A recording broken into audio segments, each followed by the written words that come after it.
I have to first see how to remove. All right, that's perfect. That's perfect. So, hi my lovelies, it's Life with Rooshoff. That's the name of the channel if you're new here. And today our live is a Q&A where I'm going to be answering all your questions about traveling to Germany, visa for Germany, and working in Europe.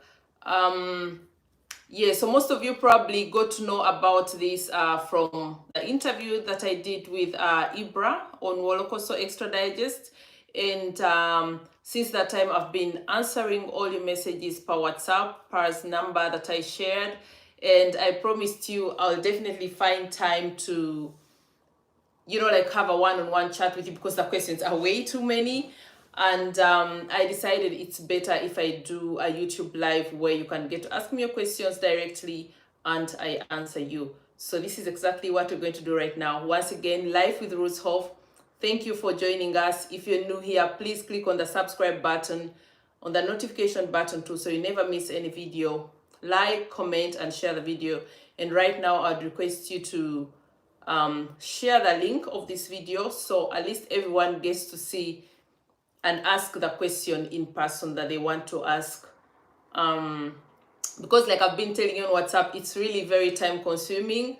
I also have a job, so I've been doing this on the side, which has been making it very difficult to really like answer all your questions in details, meaning that's why I decided to do this live. So get your questions ready, ask me anything you want to ask, and then along the way I'll be explaining exactly what I have in plan for you, like to answer all your questions for all of you who've been asking for links and so on and so forth. So without further ado, I'm going to get my tablet or my other phone. Too many gadgets. I have to make sure I'm very well prepared for all your stuff, and then I'll be answering your comments or scrolling through your comments using my other phone. Then yeah, what else did I want to say? Yes, like I said, the channel is called Life with Rooshoff. I'm all on social media channels, Twitter, Instagram, Facebook, TikTok, under the name Rooshoff. So let's dive right in. Let me turn on to YouTube on my other phone so I can get to see your comments. TikTok. Great. So I have to remove the sound. So I can see your comments. And my other request would be, once you type in your question, oh my God, I don't like the level at which this phone is filming me. Like it's filming inside my nose. I don't like that. All right, anyways, let's see if we can adjust it. Oh, it gets worse. Oh my God, like it's filming inside my head. I don't like that. Okay, let me move back. Perfect. So let me know. Oh, I don't want to use bad words. So let me see. Oh my God. I don't like it. I don't like it. So let me see how I can do that. Terrible. Like this.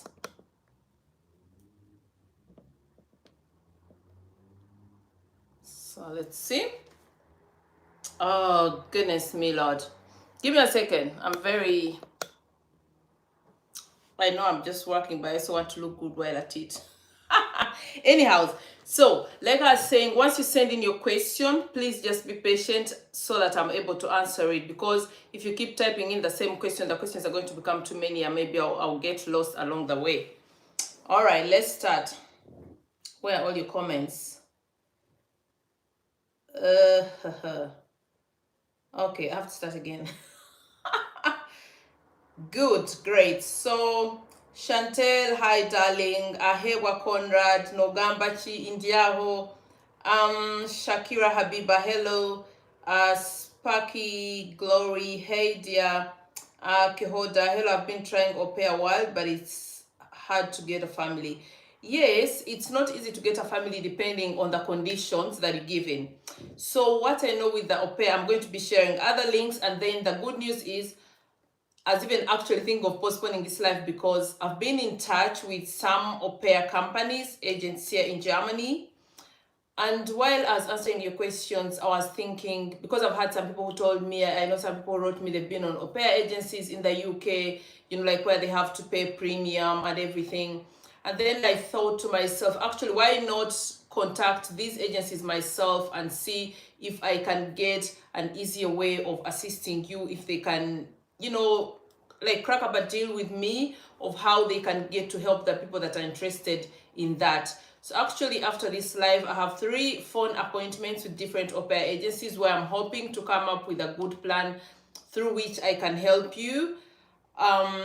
And then for the meantime, after this live, of course, I'm pinning all the links and explaining everything. And of course, my WhatsApp number will still be available for any eventual questions that you may have, and then to guide you along the way if you do start the process. So Aupair world is actually very good, but like you said, it's not easy getting a family. You have to keep in mind we've had like the corona pandemic. I'm not happy about the way this camera is really pointing into my nose. I think I have to get my son to come and adjust it. But that aside, you have to be patient, because families always have specifications of what they want. They want maybe someone of a particular age, someone who has the particular kind of education, and so on and so forth. But it's good and it works. Let me SMS my son. Just come and help me. I don't like it. Can you hear me? By the way, I even forgot to ask, can you hear me?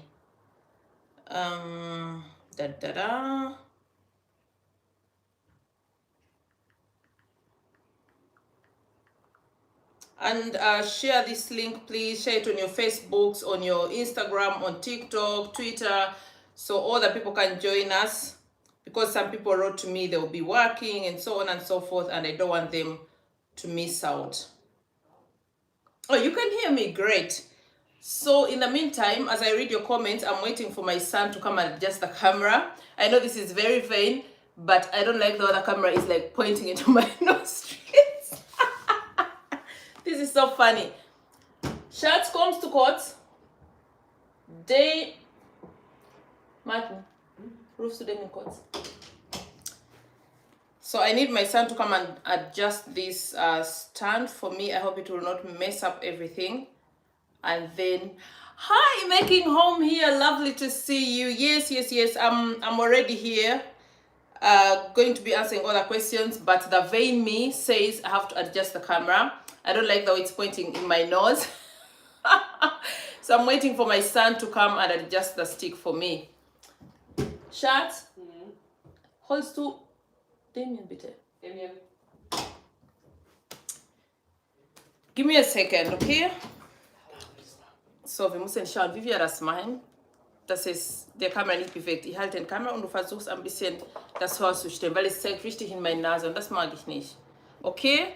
So, give us a second. Wait a minute. Ich werde... Nein, es ist immer noch so. Guck mal, es geht sogar richtig in meine Nase. Ich habe gedacht, ich mache den Kamera ein klein bisschen hoch. Können wir den Stand ein klein bisschen bewegen?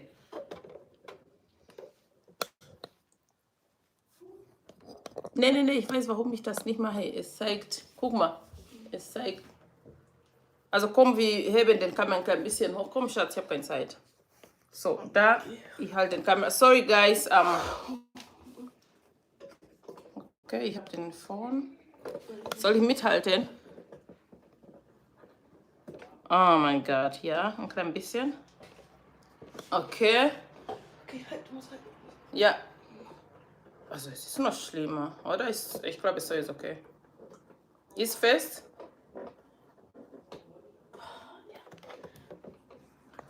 So now I have to adjust the phone. Okay, choose. Oh my goodness. I'm telling you. I'm going to all measures to make sure everything is perfect for you. I don't get it. I honestly don't get it. Oh, Mamma Mia. I don't get it. I just don't get it.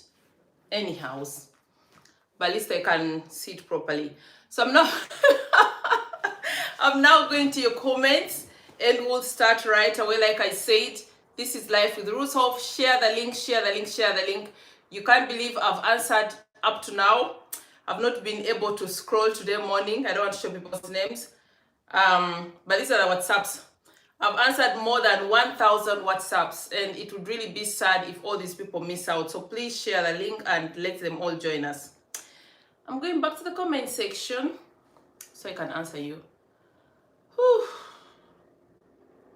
All right, let's start. So Shakira Habiba says, hello Rushoff, we can't see inside your nose. Oh, I know I'm just vain maybe, but for me it looks like you're looking into my brain, but it doesn't matter, does it? So we can't see inside your nose, my dear. My question is, can it be possible to get a job while on a VIST visa? So, like I've always said, yes, it's very possible to get a job on a VIST visa, but by getting a job, I mean, and I've always advised people who like hit my DM on Instagram and Facebook, if you have like contacts here or you have the financial capacity to come to Germany as a tourist, you can use those 3 months, because normally they give you up to 90 days. 90 days was the 3 months. If you're really smart, it's very easy to look out for job opportunities. And like I'll be saying in the, you know, on the way, it's very possible also as a tourist here to go like on different job websites and apply for jobs. And I know some people have been lucky that you get a job contract. So if you're lucky and a company, for example, invites you for an interview that time, offers you a job, you'll have to first leave Germany, go back to your country with your contract in your hands, and then apply for the work visa. And that's like a no-brainer. You'll definitely get the visa. Some companies actually do it in a way that they apply, because that one I'll also be explaining. Oh my God, so much information today. I hope I don't forget anything. That they do it themselves. Once they offer someone a job who is outside of the EU, that is European Union, they do the process themselves, because the government has tried to make it easy for them, especially for qualified professionals. So yes, it's possible. I have helped 2 people do that. Like they were not really so highly educated. So I remember advising them the easiest way is coming here and trying to look for a job in the care sector or the health sector. That means as a nurse, as a caretaker. These are fields where they're desperately looking for, you know, like workers. So it's very easy for you to get like a job contract, you know, get all the necessary documents you need. And I'll be telling you about another link that can help you in that process once you get like the job contract. And then, you know, go home, go to your embassy, to your responsible embassy, and apply for a visa, for a work visa. So you'll come to Germany, and once you're in Germany, the Ausländerbehörde, how do you say that in English? The immigration office, I think, will give you now the proper working visa, stipulating, for example, how long you're allowed to stay in Germany depending on your job contract. So yes, it's possible to get a job while on a tourist visa, but also before that, you can still apply for a job while still in your country. I'll be sharing the links, like I said, once I post this video. This is my first time actually doing a YouTube live using the YouTube app, so I hope and pray I'll be able to save it, and then I will type all the details of how to go about that. I'm begging you to allow me to talk about all the links and websites later, because I think it's going to confuse me and make me forget giving you all the information that I want to give. Is that okay? And like I said, if you've just joined the live with Rushoff, please ask your question only once, unless of course there's something else you're asking, so as the questions don't become too many and that I'm able to answer you all. In the meantime, be kind enough, share this link on Facebook, Instagram, Twitter, which other social media is, what is it called, Telegram, please, so that different people get to see it. Like I told you, I've been in contact with so many people. I had promised 10 minutes before the live to send a WhatsApp. I couldn't do that because I have more than 1,000 WhatsApp. So be kind and share that. So Shakira, I hope I've answered your question. And like I said, this live is mainly to make sure that I get to answer like the basic questions, the beginning questions. And if someone honestly starts the process of like applying for the visa, or you really take it serious and you get on that journey, I'm still willing to help you on WhatsApp. That's why I shared my number, free of charge. Actually, speaking of free of charge, I want to say, for people who have been writing to me and asking to give me money so that I do everything for them. I know some gentleman who was so persistent. I told him, unless you want me to cheat you, I'm not a fraudster, I'm not a cheat. If I wanted to do this consultation, you know, with a cost, of course I would announce that, but I said I want to do that free of charge. Please don't offer me money. I know that's so kind of you. Don't offer me money and I'll not do that process for you. I'll give you advice, I'll guide you along. If you make it and come to Germany, I'm also willing to go on and guide you like many people have been guiding, but please don't offer me money, okay? Thank you. you can give that to charity or to your loved ones and so on and so forth. But I want to make it very clear, this is a free service where I'm doing it from the bottom of my heart, because like I told you, I'm all about social empowerment, and I'm hoping that maybe I'll be able to help one person or another. So that's actually my goal and my target doing this. So, oh my God, okay. Which one did I miss? Aupair can, yes, it's also possible to work as a male Aupair. To be honest, I'm not so sure how good your chances are, but I know it's possible. You also have to go through the exact same process like a female Aupair. The best age, they normally say you must be not older than 29 years, but I would say the best perfect age to start looking for an Aupair job is if you're below 27 years, because for example, to get an Aupair visa, you must be willing to stay in Germany for at least 6 months to 1 year. Maximum is 1 year. Secondly, you can only get that Aupair visa if you've never worked in Germany as an Aupair. So actually, let me just go direct to Aupair. So if you've been working, if you happen to get the visa and you come to Germany and you start work as an Aupair, other advice I always give, in that 1 year, you're not, how do I put it, verpflichtet. Sorry, I'm very, I speak very many languages, I get confused. You're not obligated to learn the German language, but it's always good to learn it, and you get free offers to do the language. And if you're smart enough and you do the language after that 1 year or during that 1 year, you can always make plans of looking for ways of how you can actually get to stay here, if that's your interest, you know. I mean, in that 1 year, you can even get to do online courses. In that 1 year, you can get to apply for different jobs for the time when your Aupair visa ends. In that 1 year, who knows, maybe you meet the love of your life. So it's a very good opportunity and chance for someone who really wants like to relocate to Europe. If I'm speaking very fast, please let me know in the comment section. Blame it on my job. I tend to speak a lot in my job and write a lot. So please, if I'm too fast, let me know. If there's anyone who is not so conversant in English and you want to ask your question in Luganda, in Runyankole, feel free to ask and I will answer you in your language that you understand better. So, where was I? I tried to send you WhatsApp on your number, didn't go through. I think you got the wrong number because, unfortunately, let me tell you the story. When I did the interview in Uganda, it wasn't planned. You know, like I got approached to do the interview, and then of course I couldn't say no because I was like, wow, that's a great opportunity for me to serve, to reach the people that I really want to reach.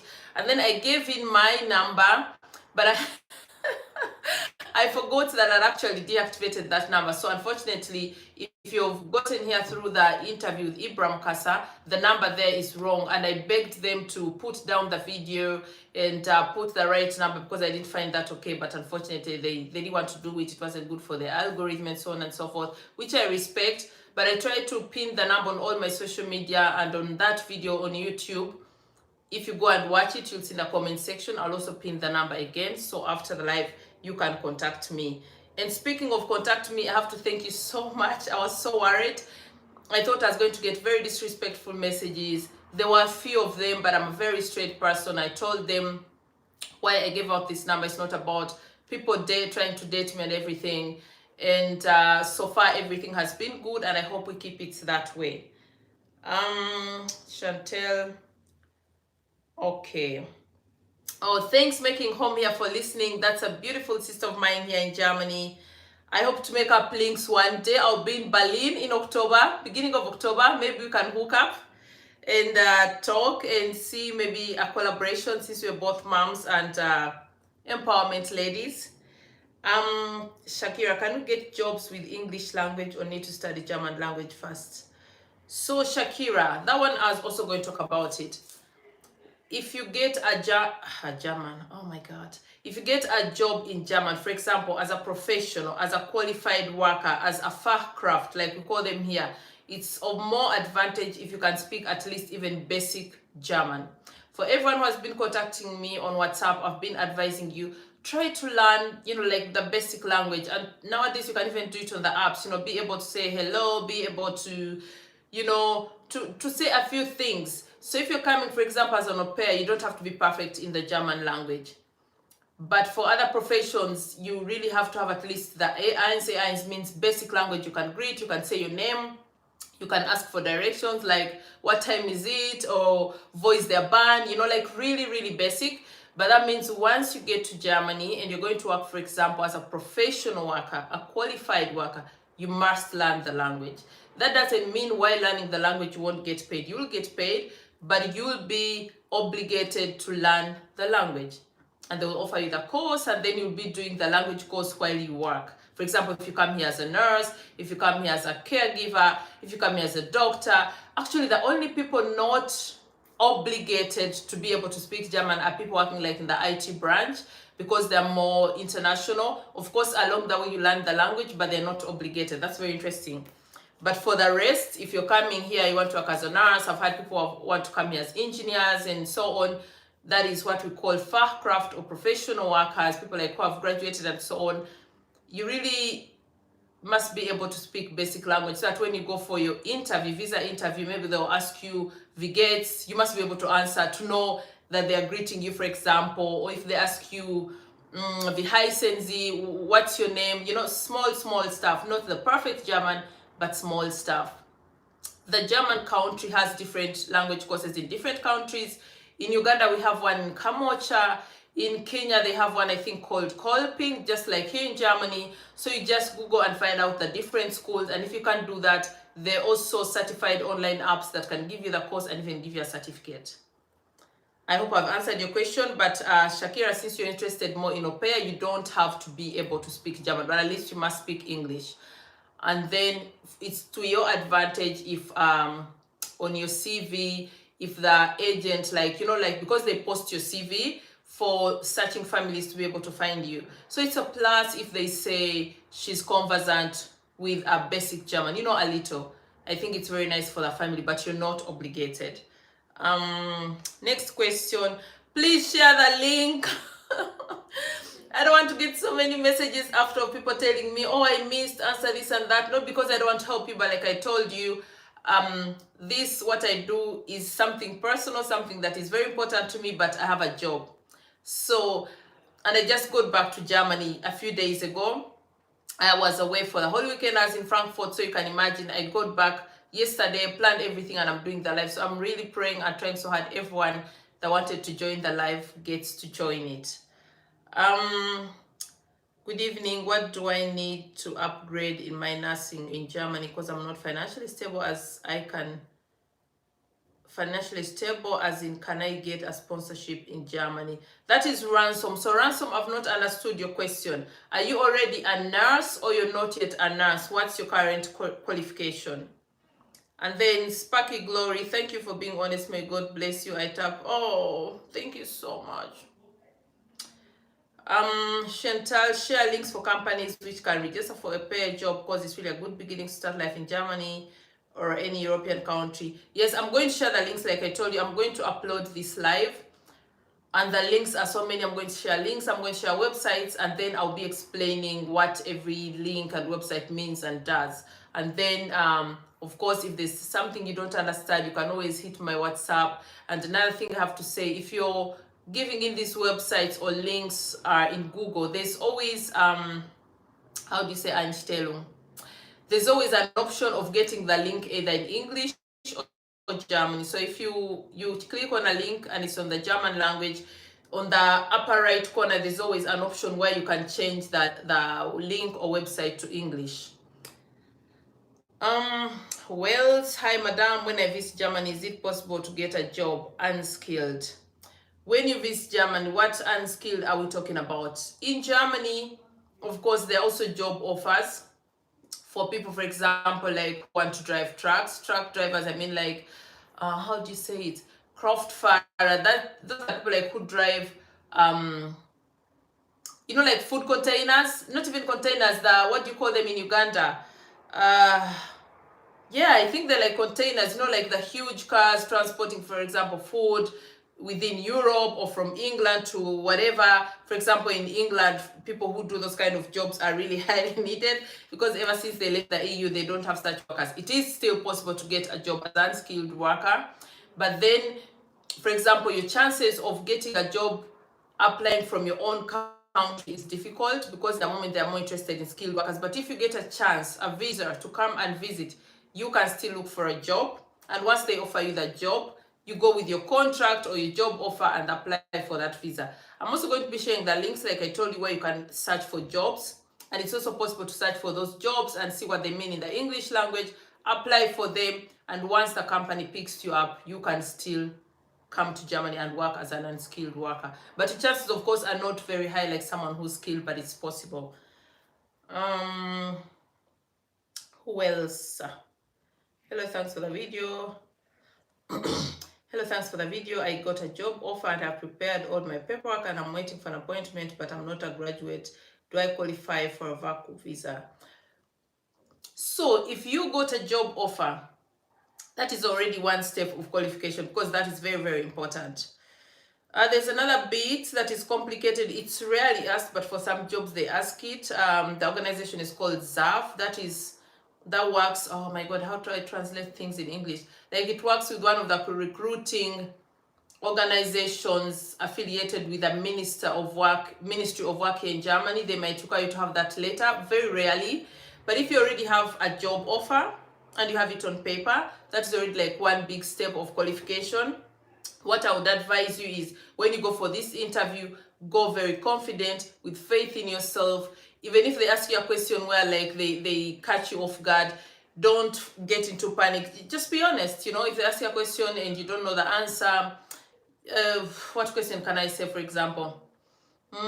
Very important, make sure you research about the company that offered you the job. That's very important. If they ask you, for example, which kind of stupid question can they ask you? They always have these kind of questions to test you as a person.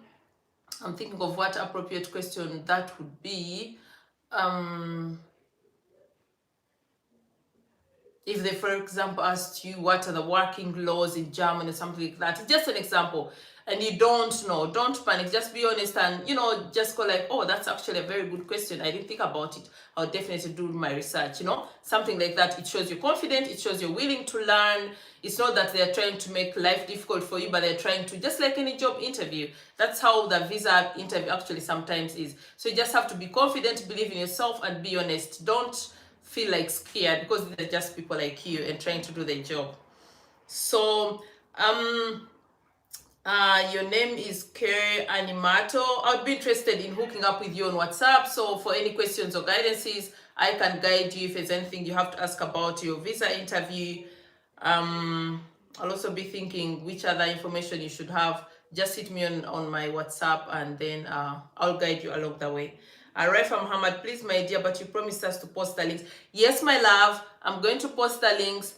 But like I said, this live, I offered people the opportunity to ask me their questions one by one. Like I told you, people have been contacting me on WhatsApp, and you can imagine the magnitude of more than 1,000 people asking you more than 6 times about a particular topic. And then I have to answer all that. So I noticed there's no way I was going to be able to manage to do that. I did answer all of them, but I was like, this is overwhelming. So that's why I'm doing this live, so everyone can ask their question. And then for further guidance, because this, I call it basic questions. And then for further guidance, my WhatsApp is still free. All the links, I'm going to pin them when I post the video. So once I upload the video, make sure to come back and check. I'm going to do it in the description section, and then I'll copy it and put it in the comment section and pin it. So all links, everything is going to be there. Don't worry about that.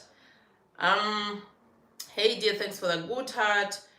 You replied me on WhatsApp, and you're nice. That makes me happy. When I get a chance to work in Germany, is it mandate that you have to know their language? Yes, it is mandate.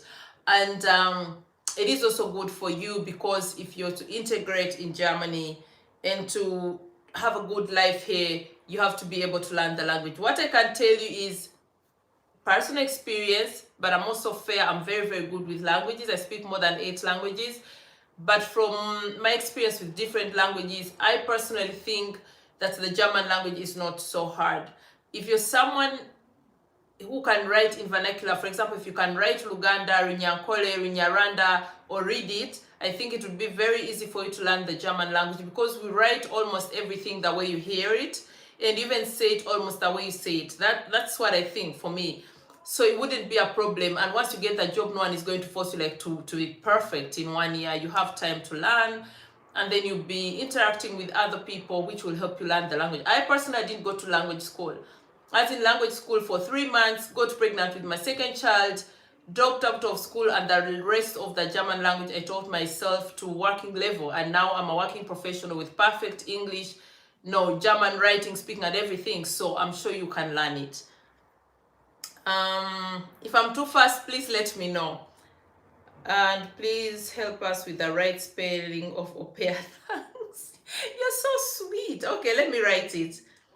Aupair. Oh, I'm not supposed to swear. Aupair. So Aupair, there's some people who write it separate, or you write it together. Aupair.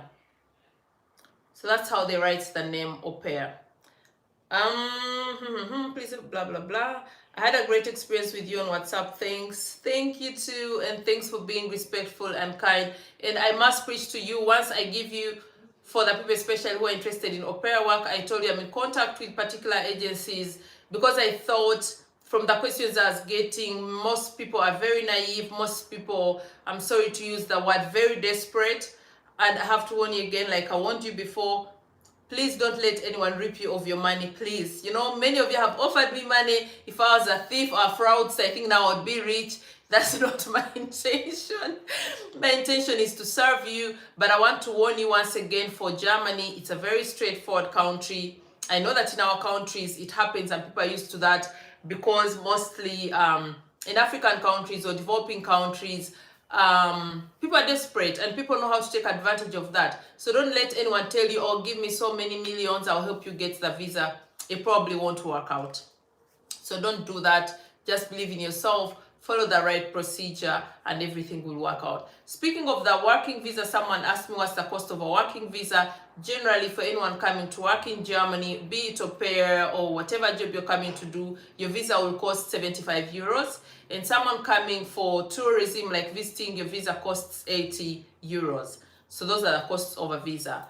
Yeah, so don't let anyone rip you of your money. So I'm in contact with these agencies because I'm hoping and praying that I find a way of making them assist you directly. Because from the messages I noticed, most of you or some of you will probably never even be able to get the visa because you lack the know-how, you know, the knowledge, the process. And personally, I don't have the time, honestly, to go through that with you. So I'm trying to see if I can get an understanding, considering that I'm also in a professional sector with these agencies, and see if there's a way maybe they can offer me an opportunity where I get, like, you know, people sending their CVs there. I don't know, that's what I'm thinking, but a way where they can help you so that your process works out easily. So that's what I'm working on, especially for people who are interested in coming here as au pairs. I hope I don't miss anything. Oh, it's, I've got an invitation from your shirts. What's it? Bitte?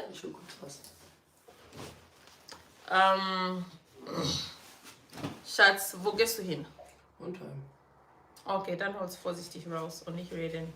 Ich bin live. Bitte nicht in mein Video. Stop it! Okay, so I noticed I'd missed some questions. Schatz, bitte geh raus. Good evening, what do I need? Okay, so Ransom, I'm still waiting for you to tell me what exactly you mean. If you're already a nurse or not. Careful, don't hit it. Tschüss. Tschüss, love you. Tschüss, listen.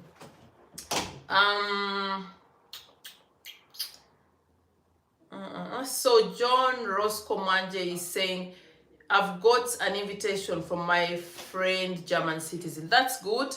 The procedure is very straightforward. If you have an invitation, your friend must be financially stable. They must be able to support you for the time you'll be here. They don't have to support you financially, but they need to prove that to Ausländerbehörde. So that means if your friend sent you an invitation, he definitely has to send you a letter which also shows that he's capable of taking care of you financially for the time you'll be here, for any eventualities, or if you disappear, they are responsible. And then you need the health insurance for the time that you'll be here, and that's it basically. And then of course you go for the interview. They'll ask you why you're visiting this person, what connection you have. If the relationship is family, then you have to say family, just those basic things. So that's a good thing. Normally, I don't see any reason why I shouldn't get a visa.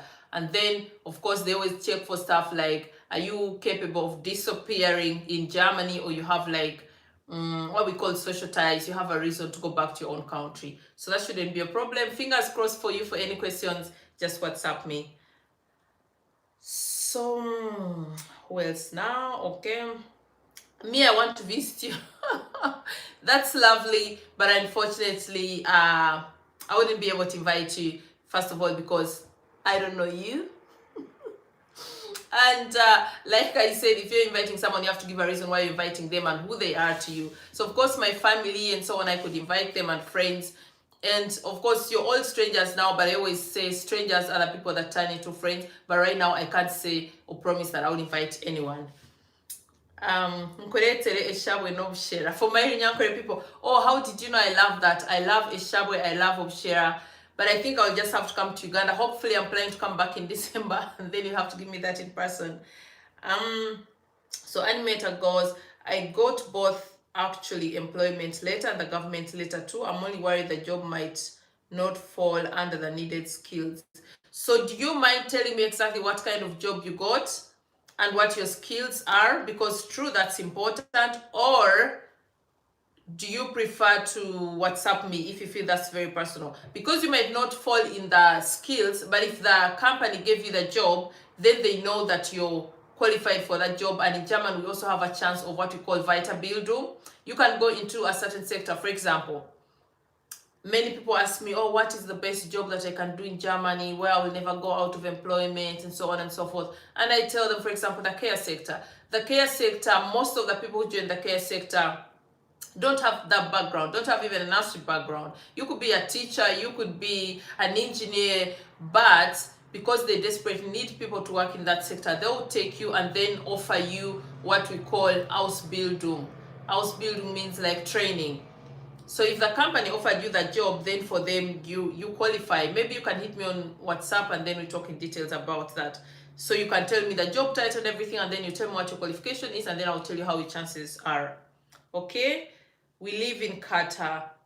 Please, I'm in Qatar. I talked to you via Instagram, but I want to come.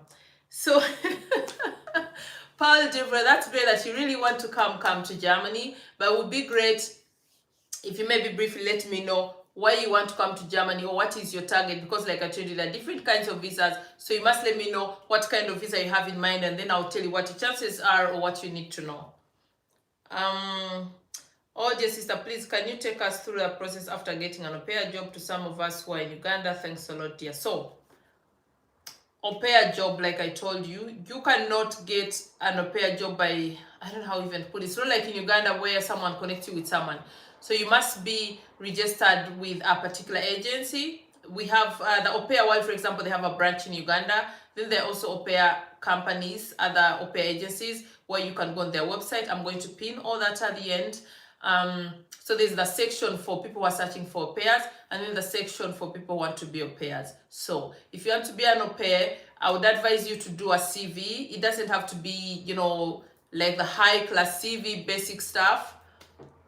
I can get to share with you an example of maybe a CV, what a CV should look like by German standards. But most important, basics about you, how old you are, if you have any experience, where have you worked, if you have any recommendation letters, if you've been working as an au pair. It doesn't have to be the professional au pair in German, but like people who have been working.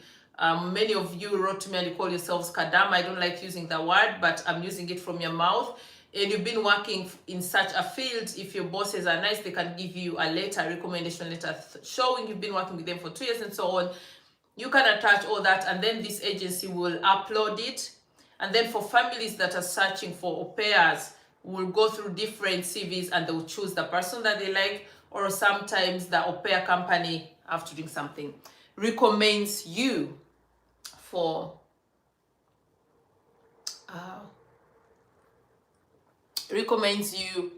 a particular family. So that's how it works. So once the process is done, for example, if a family chooses you, there are two options. Some families will pay for your ticket and your visa. Some families won't. So if you're looking to be an au pair, you must always keep in mind you'll need money for a ticket, and then for a visa application, which is 75 euros.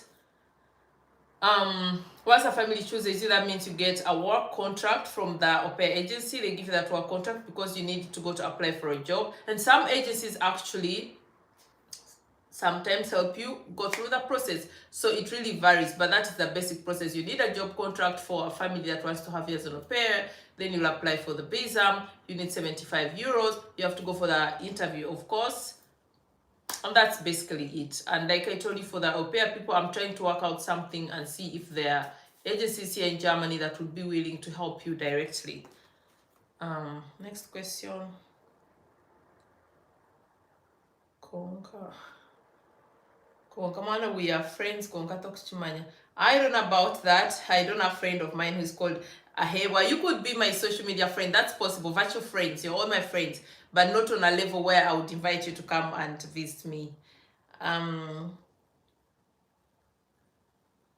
Okay, so you got a supermarket attendant job. And what are your qualifications? Or what are you talking about? Like you lack the skills? I'm talking to animator. Because for one to work in Germany as a supermarket attendant job, basically you only need experience of Verkauf. How do I say that? Sales experience. Sales experience means you know how to use the machine, you know, like to give back the customers their money, pay the money, scan the product. And that is a job that actually here many people get to do without prior experience. That's most of the times done by stay-home moms who maybe want to earn a few coins here and there, and so they're not actually trained in this field, but they'll get what do you call it, you know, like when you get a job, is it the initiation, like they'll get trained on the job. So I'm sure you'd still qualify. I'm thinking while I talk to you and read your comments, oh my god, so many people, I'm feeling so sad because let me see how I do this. Because many people really desperately ask me to notify them when the live starts. Oh god, this is going to be hard. And I feel bad if I don't notify them. So while I chat with you, oh my god, how will I finish this? I'm thinking of the easiest way. I wish I'd ask the people to join a group, and then we have like a WhatsApp group of 1,000 people, and I would send a message once. How do I do that? So I'm feeling terrible because some people begged and I'll be at work, and one told me I'm doing exams and blah blah blah. So I'm feeling guilty that I haven't notified them. I chose this, but it's not easy. Let me do my best. I'm going to chat with you while I try and send every single one. So wish me luck. I'll just copy and paste every single one and tell them we are live now. Jesus Christ. What you can do for me, it would be very kind if you share the link in the meantime. Please share it on, I don't know, Instagram, Facebook, Telegram, Twitter, I don't know, TikTok, wherever, because most of these people are active on these medias, on social medias, so maybe they get to see it. Oh my god, this is hard. Now how do I do this without being unfair to you that are watching my live? Rosanna. So okay, switch back to comments and see. This is crazy. This is multitasking of the highest order. So where was I? Okay, so can I take use? Okay, if I get a job from any company, you mean I have to go back home to apply for work? Yes, the reason you have to apply for another visa, Jesus Christ, another visa is if I have a 90 days visa as a tourist in Germany, and in that time I get a job contract, there's no way the Ausländer Behörde is going to give me a work visa when I initially came for a tourist visa. But what I can tell you and assure you is that once you get that visa, once you get that job offer or contract, the chances of you definitely getting a visa to come back and work to Germany are like, okay, let me not be too optimistic, 80%. You will definitely get a visa to come and work to Germany.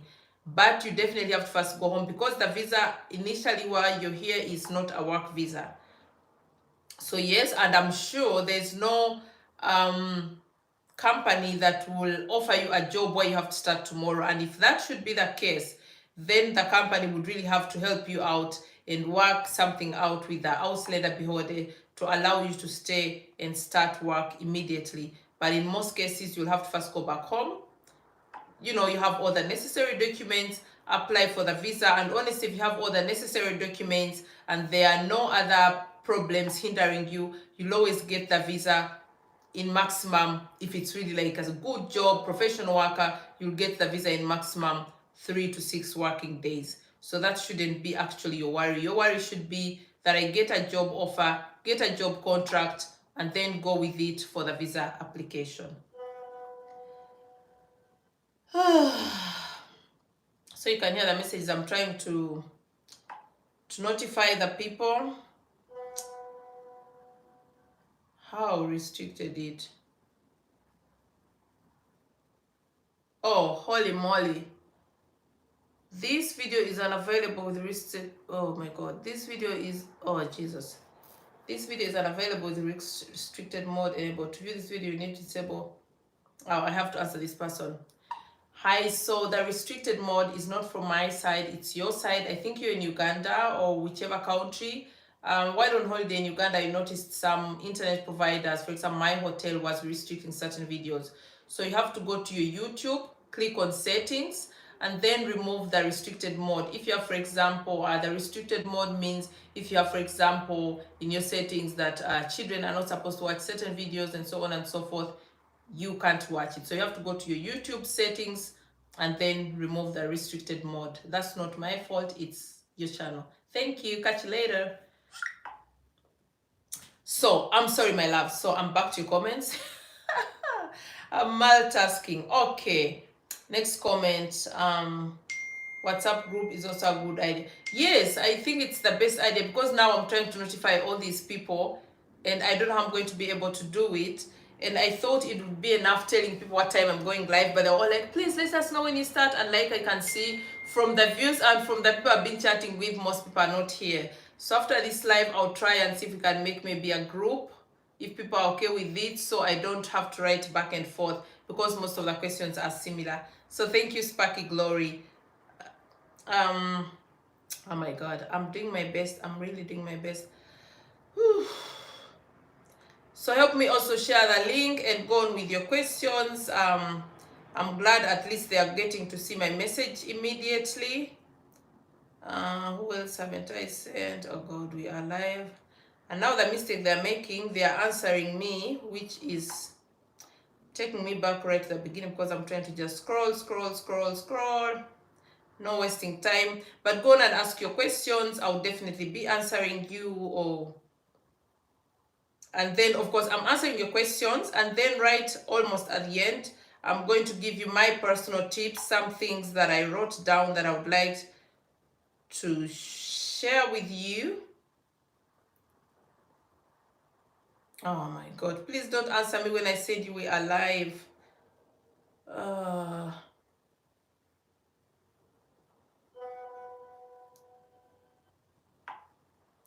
Okay, thank you, but don't answer me. If I tell you alive, don't answer, please. I'm trying to make sure I send to everyone. Jesus Christ, on a wooden bicycle.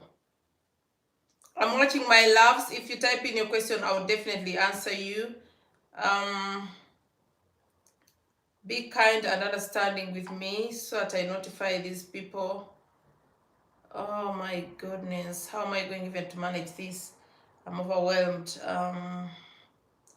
Paste, I'm just pasting. I should have created a group. Oh my gosh. So any questions, go on and ask. And then right at the end, I'm going to give you all the tips that I plan to give you. And not forgetting, I'm going to... okay, nice.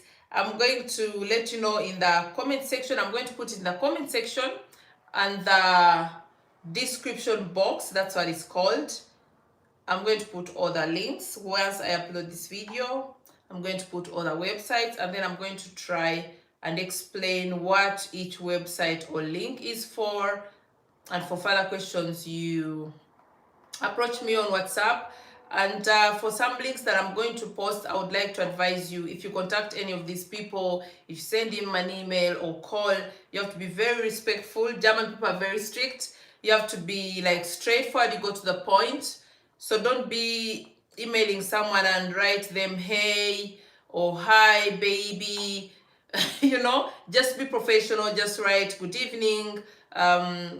If you don't know if it's a male or female, just write good evening, I have a question, ABC, but don't be so casual. You really have to be professional, because you know the first impression is very important. If you send someone an email, for example, if you want to work as an Aupair, and then you send an email or a message and you come off as very disrespectful, very unprofessional, they probably won't help you. Or even if they were to be your potential employers, they'll be like, this person doesn't fit into our company. So be careful how you approach people once I share these links and websites. So like I said, I just wrote on with some gentleman on Instagram where I told him, I don't appreciate someone calling me baby. I'm not your baby. Just call me by my name or call me by my Instagram name, and then we're good to go. So try and be professional. Okay, I'm almost done.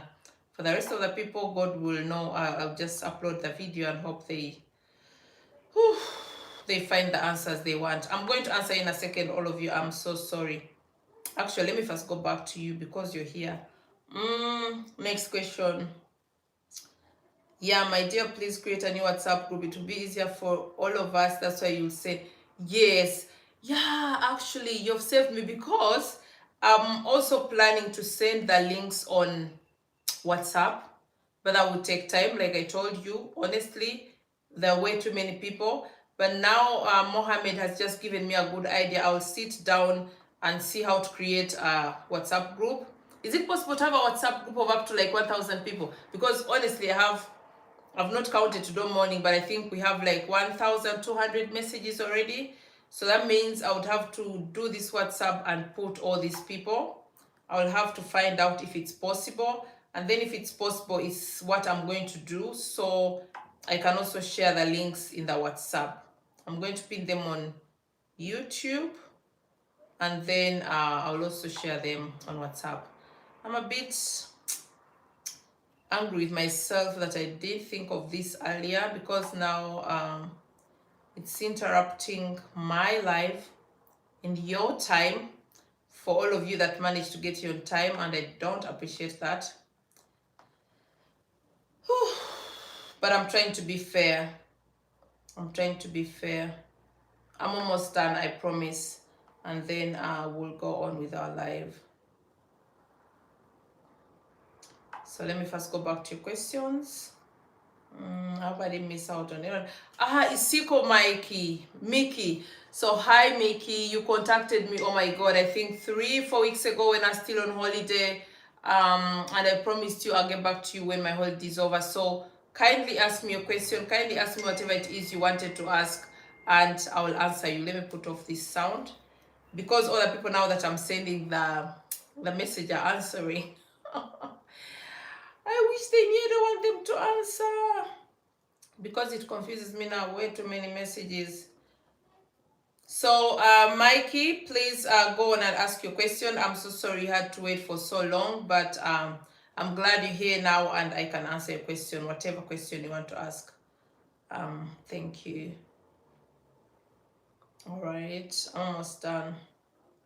And then I'll be going through your questions.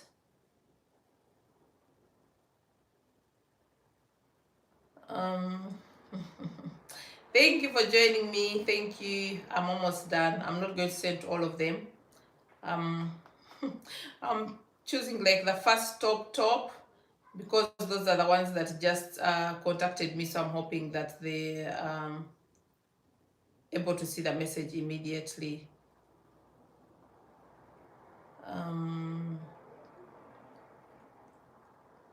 So I hope you're not angry with me, because I don't see any comments anyway. So I guess you don't have any questions at the moment. So I'll be getting back in a few seconds, and then I'll go on basing on the questions that you've been asking me. So actually, while I do this, I can even talk to you. So now let's talk about the job search visa. Many people ask me about the job search visa. The job search visa functions like this. When you apply for this visa, it means you have particular skills or certain skills, and you don't have to be like a doctor or anything, but you have particular skills where you believe and think you can find a job in Germany. So you will apply for this visa. Of course, you have to show your skills and which field you think you're going to look for a job here in Germany. If it happens and they give you the visa, that will be also the 75 euro, because that is a work visa. Like, you're coming, once you get the 6 months, you're actually even allowed to work while here in Germany. But it has to be called work on probation. So let's say hypothetically you apply for work visa and you get one.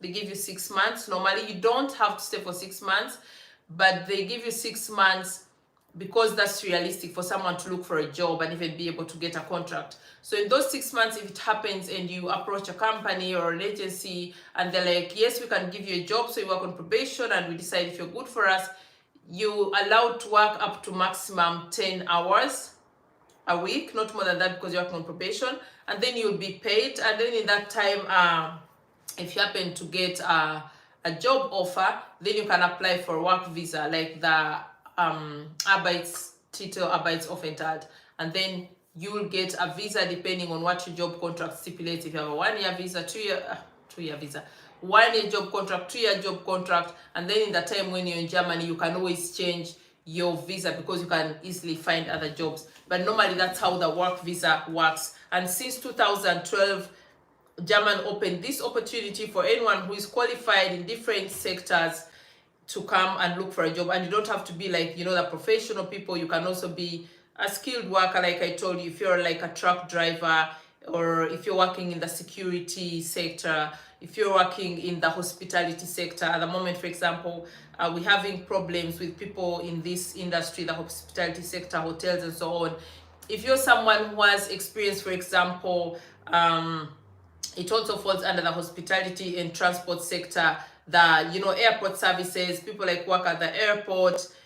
If you have experience in that, you also have good chances, because those are fields at the moment where we don't have enough workers, like air hostesses and so on, or people just working on ground at the airports. So that's also a good chance. And once you get such a visa, in those 6 months, you can apply for a job on the links that I'm going to share after this video. I'm going to pin them. And like someone has advised me, if I manage to create the WhatsApp group, that I share all the links there, and you can still apply for the jobs even when you're still in your country. And most important, if you're going to apply for these jobs, if it's possible, get someone to help you translate your CV or your profession if you have like a degree. But if you don't, you can still make your application with all your English qualifications, and the companies are fine with that, most of the companies. So I'm definitely back into your questions. Someone is asking, yeah, my dear, please. Okay, that one I read it. I'm 23 years. I want to go as a student. I've just finished school at MOBS, but I can't afford tuition.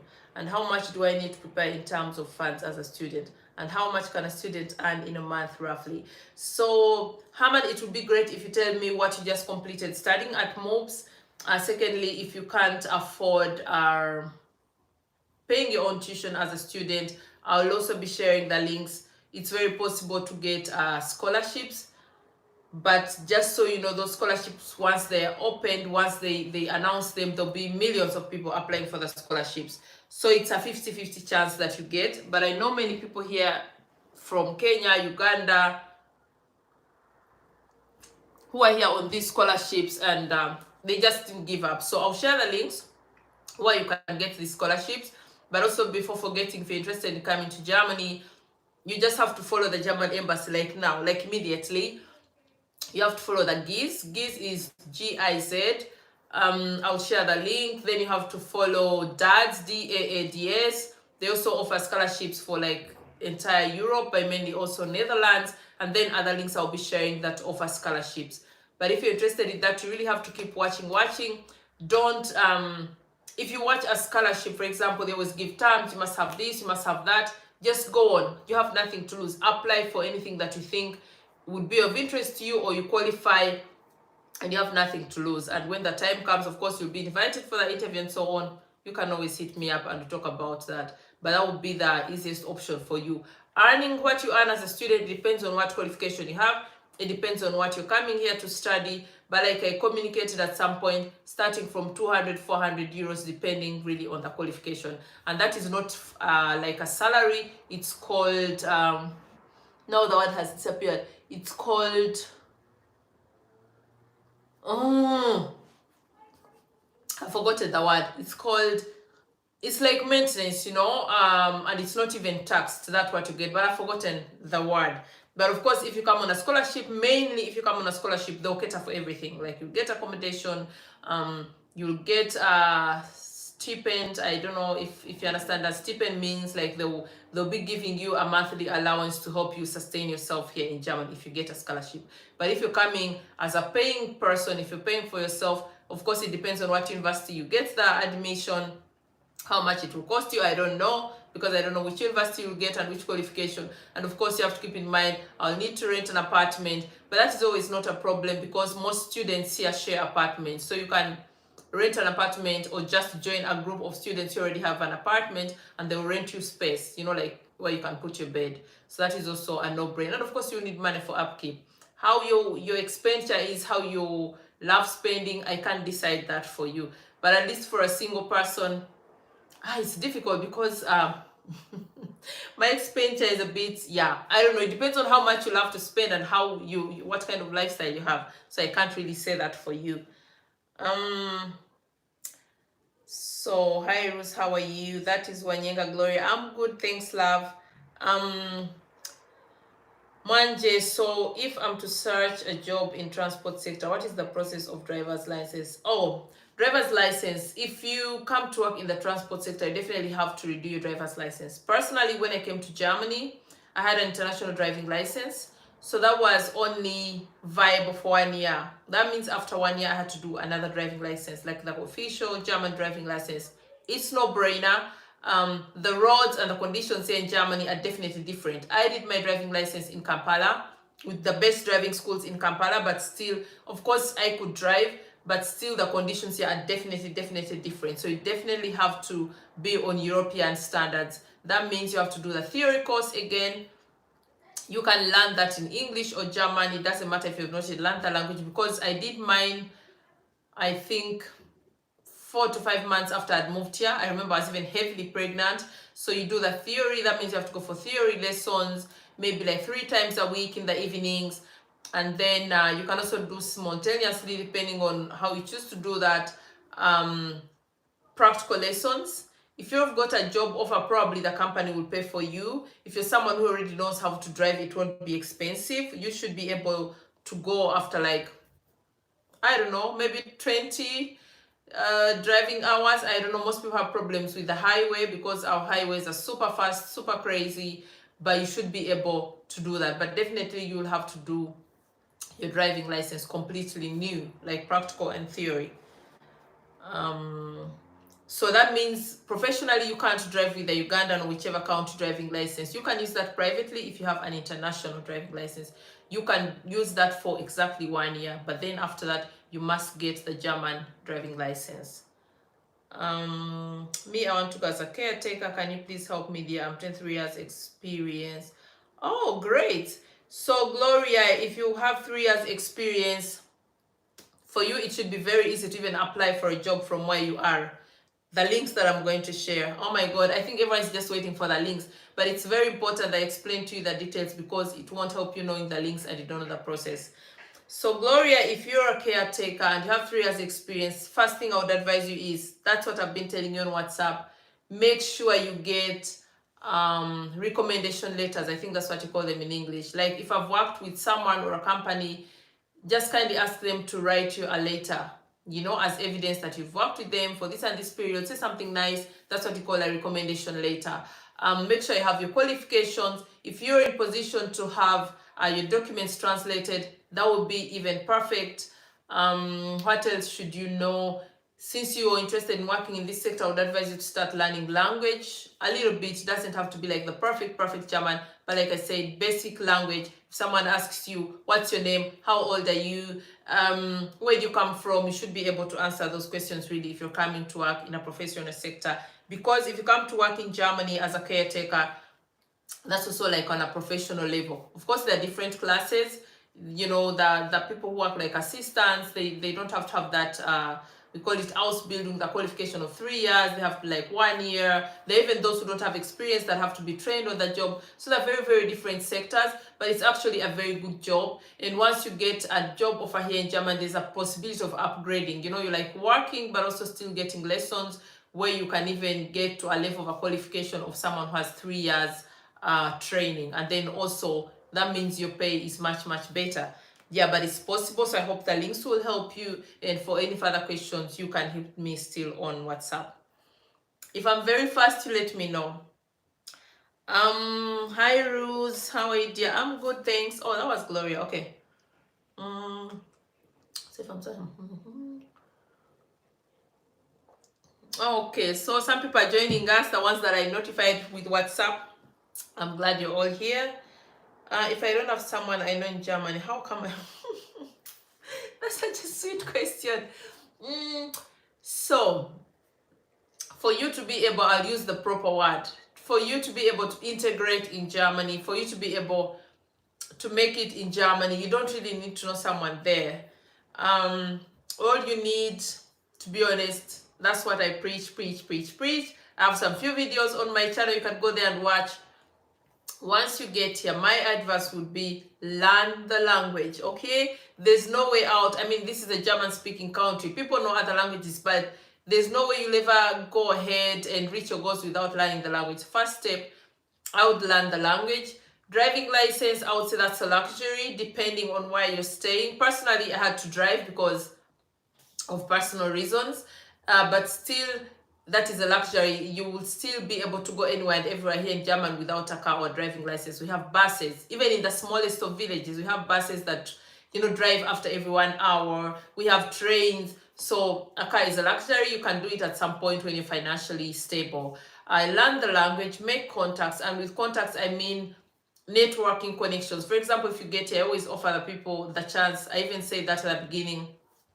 Feel free to hit me up on Instagram, you know, because there'll be some moments where you have to go through bureaucracies. You'll be getting letters in the German language, or the time when you're applying for a visa or extending your visa. You really need that information for someone who's lived here to let you know, okay, you don't make a mistake. If your visa is expiring on the 1st of Jan, make sure you make the next application 3 months before, those kind of things, because it can really mess you up. So feel free to, you know, research and find out if people are staying in Germany. They don't have to be your friends. Contact them. If they are nice people, they will get back to you. If they are not, that's unfortunate, but I'm open. You can always hit me up anytime on Instagram, Facebook, wherever. I'll advise you. I do that for many people. I've had many people who moved here even with partners and things didn't work out and they were standing in the rain. That's how I'll put it. And they still managed, you know, like they contacted me. I helped them go through the different processes. Some of them, which I find very annoying, and that's why I say someone has been here for almost a year and they've not bothered to learn the language and they can't even read the letters that they've received, which are very important for their stay and life here. So like I would help them read the letters, translate. So please learn the language, make contacts. Don't engage in any crime and everything should be okay. And making contacts doesn't mean it has to be only black people, African people. You can even make contacts with your next neighbor, you know, the old neighbor next door or whoever, and you never know who will help you when you need them. But it shouldn't be a problem. And of course, now that we have social media, the world is a small space. It is still possible to keep in touch, to get knowledge, to get advice from people without really having someone on the ground.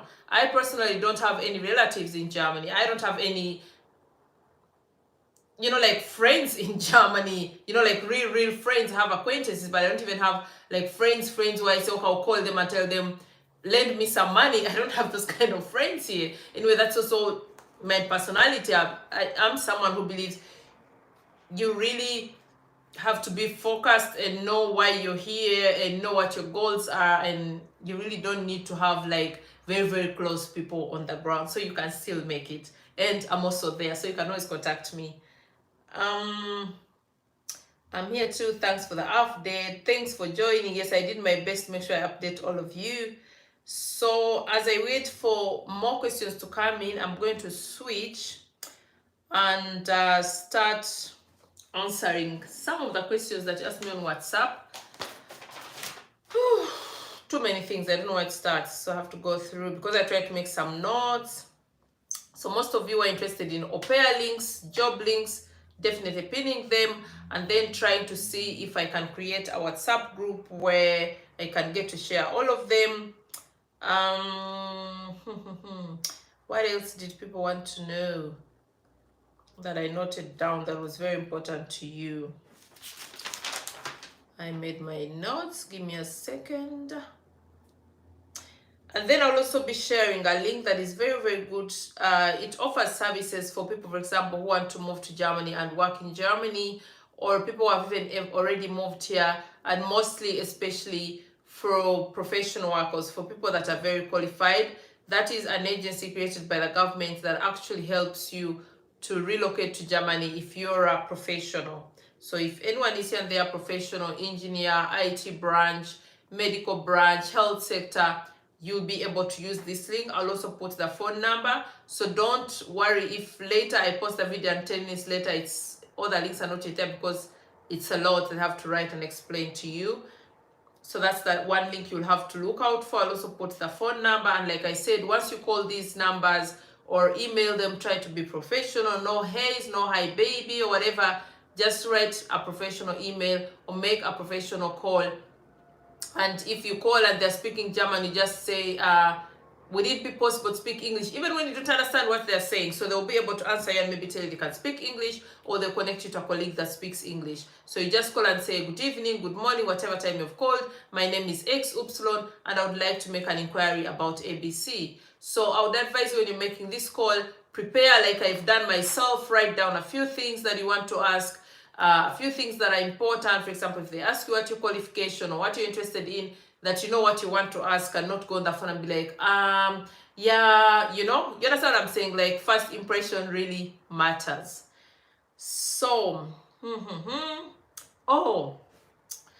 oh God, too many things. Okay, what else did I write down that I really want to tell you? Blah, blah, blah. And then I'll also be sharing a link, the same link that helps professionals. It offers free seminars about living and working in Germany. So if you attend those seminars, they also offer online seminars. It can help you to get more information about how to navigate around this stuff. So it's going to be a lot of information. Other people would make you pay for it, but I'm not making you pay for it because I just want to serve you. But I hope you'll be able to navigate all through that. Someone is asking, is life in all European countries the same? It depends on what you mean the same. I would say the same by laws, yes. The laws are the same that govern us. The standards, like we have a particular standard, at least every human being has a right, like we have rights. They're the same in that way that they almost all of them. Of course, we have some poor European countries, they have a social system, some not so very good, like the Eastern European countries are not very, I would say they don't have a very strong financial muscle. So the standard that a person living in Germany has is not the same standard that a person has who is living in Romania, for example, or Poland. So of course, most of the things we are the same, but of course there are discrepancies based on the financial muscle of a different country. But on a general, they're almost the same. Most European countries, you all have 4 seasons: winter, summer, spring, autumn. Some are warmer than other countries. For example, Italy belongs to Europe and it's quite warm even through the winter. It's not very cold like here. So of course there are always some few differences depending on the geographical location, depending on the financial muscle of the country, but most of the things are similar. Standards are different, and how you'll be treated as regards, for example, racism, are also different, especially countries that have not had many foreigners, or countries that are just simply not open to people. The laws be some differences. For example, someone living in the Netherlands is having a more open culture than someone moving to, yeah, like I said, Romania, for example, because in the Netherlands, it's a very, very multicultural. If you're staying, for example, in Amsterdam, You know, it's very, very multicultural, so it's a very different experience. But there isn't a very, very big difference. You're welcome. So Batu Haman is asking about the education visa. The education visa is also very easy, very straightforward. So you have two options. Either you're going to pay for your own education, Selbstfinanzieren, that's what we call in German, or you have a scholarship. So if you have a scholarship, you'll need, of course, a letter of the scholarship confirmation. You'll need an admission letter to which university you're going to. You'll need your qualification, like your skills, how and why you got this scholarship, and you just have to apply for a visa, and then you'll be invited for the interview.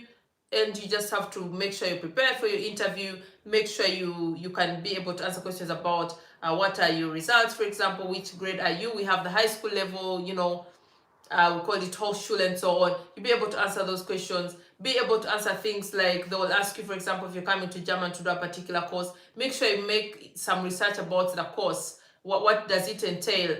If you learn this course, most of the time they ask students, what is your target or goal of learning this course? There are some different courses where I've had people say in interviews, for example, my intention is to come back and do ABC in my country, or because, for example, we'll talk about, for example, Uganda people learn political science, or political situation is ABC, or I want to come, so you must have something really to explain a goal. It could also be just you love to study, you want to have a better future. So just prepare and be able to answer such questions in any eventualities. It's not a must that you'll always get those questions, but the chances of being asked those questions is 90%, depending on the person working on your file.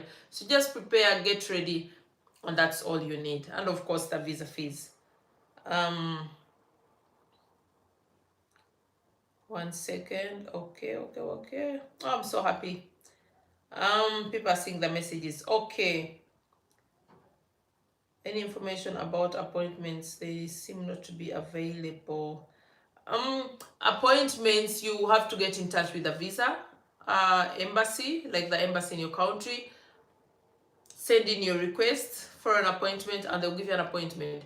Just do it by email or call. If you sent it by email, give them at least 3 to 4 working days and call and inquire. Unfortunately, like I said in the other live, embassies in African countries sometimes act funny, they act crazy. But just try and remain professional, just try and remain calm. And if you're lucky on that day and you get a good, I would say, colleague or worker in the office, they'll definitely get back to you. But there's no other way about it. You must get an appointment for you to go to this visa interview. So just go on, write them an email, call them. And if you're someone, for example, got a job offer, because Camineta, I thought you told me you have a job offer from Germany, maybe you can even talk about that in the email or the phone call when you're requesting for this visa interview. If I have a job offer that starts, for example, we now have September, and if I'm to start with a job, for example, December, you can put it in the email and let them know that you really desperate need an appointment because your job starts on this and this date. So it helps. So as I wait for your questions, I'm going through my notes about the things that I wanted to tell you about, which were based on your questions. Okay. Yes, another thing that I would advise you is once I send you these links, especially for the job search links, once you can apply for a job that's being advertised, or there's something we call initiative applications. If you go on a website for a certain company and you're interested in working for that particular company, you can even just send an application without them having advertised a job. That's called initiative application. So look at the post that you'd be interested in, be it security guard or whatever company that you're applying in, just apply. Those initiative applications are always considered, and when a job opening comes up, they'll always look at those applications first, sort them through, and they're like, oh, that's someone who applied 3 months ago, let's check out, if he's good or not. So it's also okay to send in applications without even a job being advertised. And once you go on these websites, like I told you, most of the time there's a possibility of switching to the English language. But if you can't switch to the English language, I hope I'll be able to write all this in the description. If I forget, just WhatsApp me. We have particular words that mean job offer. So we have one they call Stellenangebot, or you click on the section that says Carriera. Carriera means like career is written with K-A blah blah blah. I'll try and write everything. Or if it says Vacanzen. So you can tap on that, like when you go on websites for different companies, like in English, they'll show the career section or job offers or something. So in German, I'll tell you what the words are called. You can click on that and see what job offers are there. So what else do I want to tell you? I see more questions. Give me a second. Some of our friends tell us that to go and work in Germany, a European country, you must have money less than 10 million. And how can I go to Germany without qualifications? It's me, Frank Sebuma. So if you want to come to work to Germany, like I told you, there are only two options. Either you're going to get the job search visa, that is for 6 months, come to Germany and look for a job, or you're going to apply for a job or look for a job using the websites that I'm going to be posting.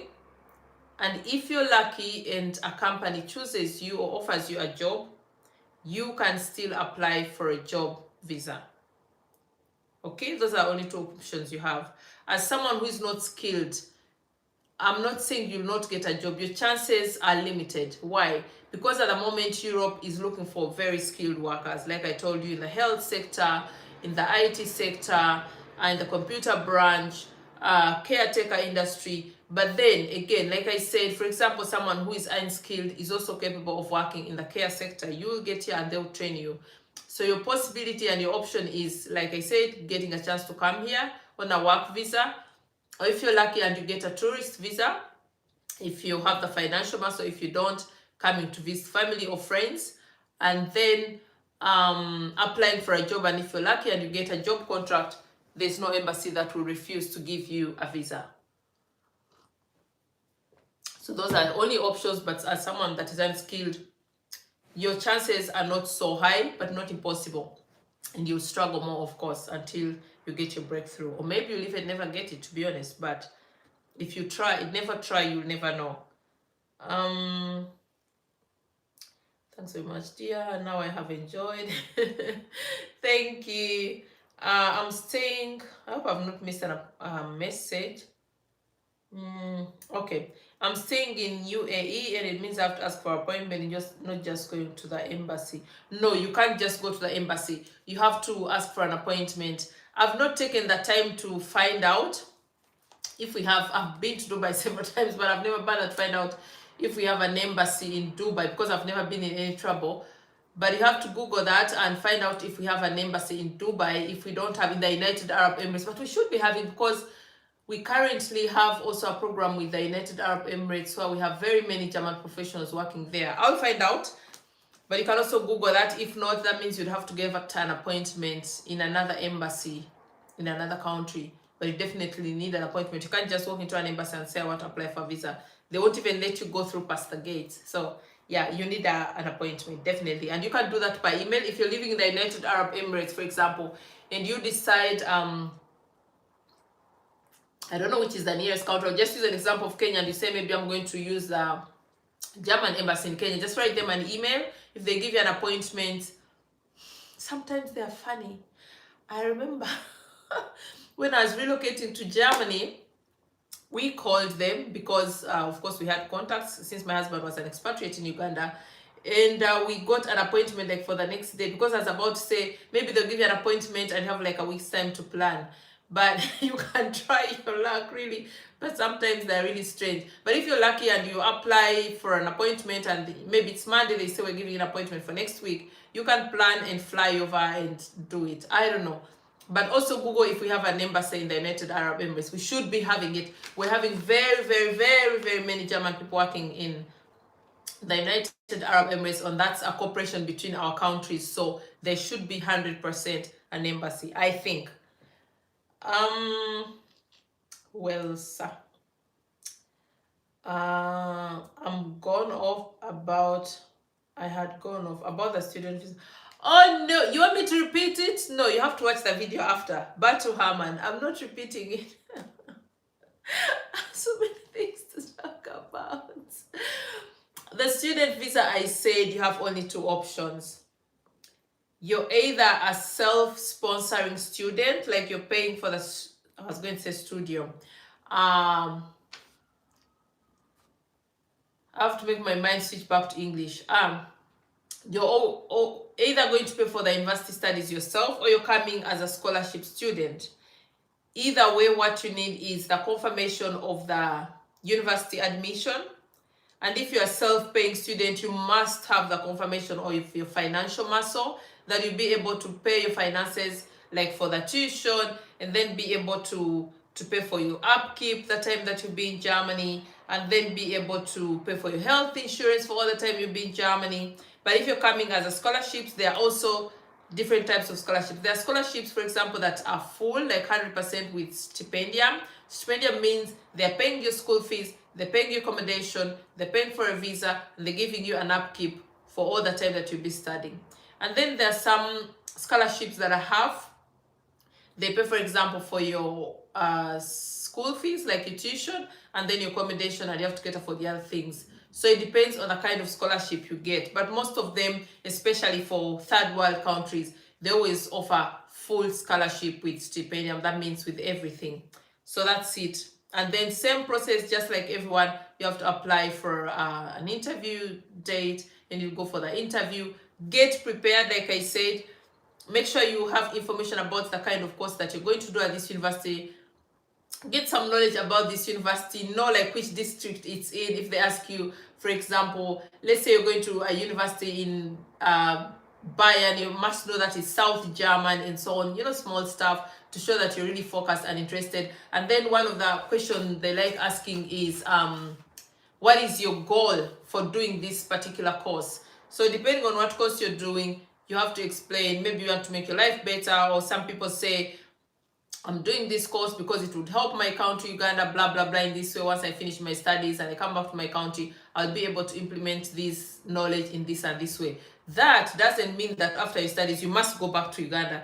Normally, when you do a degree here in Germany, if you get like a scholarship, after your graduation, you're offered 1 year to look for a job, to work in Germany. So if you're smart, before you even graduate, you can even get a job, and that means you automatically get the chance to stay in Germany, and you get a work visa and so on and so forth. So it's also a very good opportunity. Next question. Yes, it is in Abu Dhabi. Perfect. So yeah, you can make an appointment there and apply. I'm talking about the German embassy in the United Arab Emirates. And then how can I get those scholarships, because I cannot afford tuition? So back to Herman, if you want all the information, don't leave the live. You have to stay there. You have to stay there, because I already said that. I'm not going to repeat it.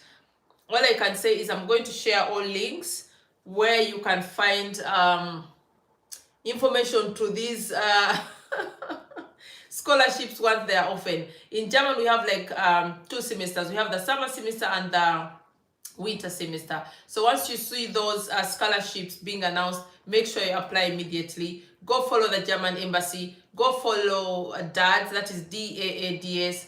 Go follow GIZ, GIZ. I'm going to be sharing, of course, the links and their websites, so you can see the announcements for this year. The announcements are finished, so around November, December, they'll be announcing new scholarships for next year for people who will be starting, I think, in March or April, and then the next people who start around September, October. So you have to be proactive by yourself and watch. And then I'll personally also try my best, if I find the time, to be sharing scholarships. Once they announce scholarships, I'll try my best to share them, probably on my Instagram or Facebook, whichever way, depending on how flexible I am. Yes, but those are the ways that you can get the scholarships. And like I told you, that many people apply for those scholarships, not just in Uganda, but most of the time they open those scholarships. For example, they say, we offer, for example, 10 scholarships for a university in Stuttgart. And then they'll say 5 places are, for example, East Africa, 5 places are for, I don't know, West Africa. So you have to be quick, apply on time, and don't give up, don't get tired. If you don't get the first scholarship, you can get the next. So just keep trying, you have nothing to lose.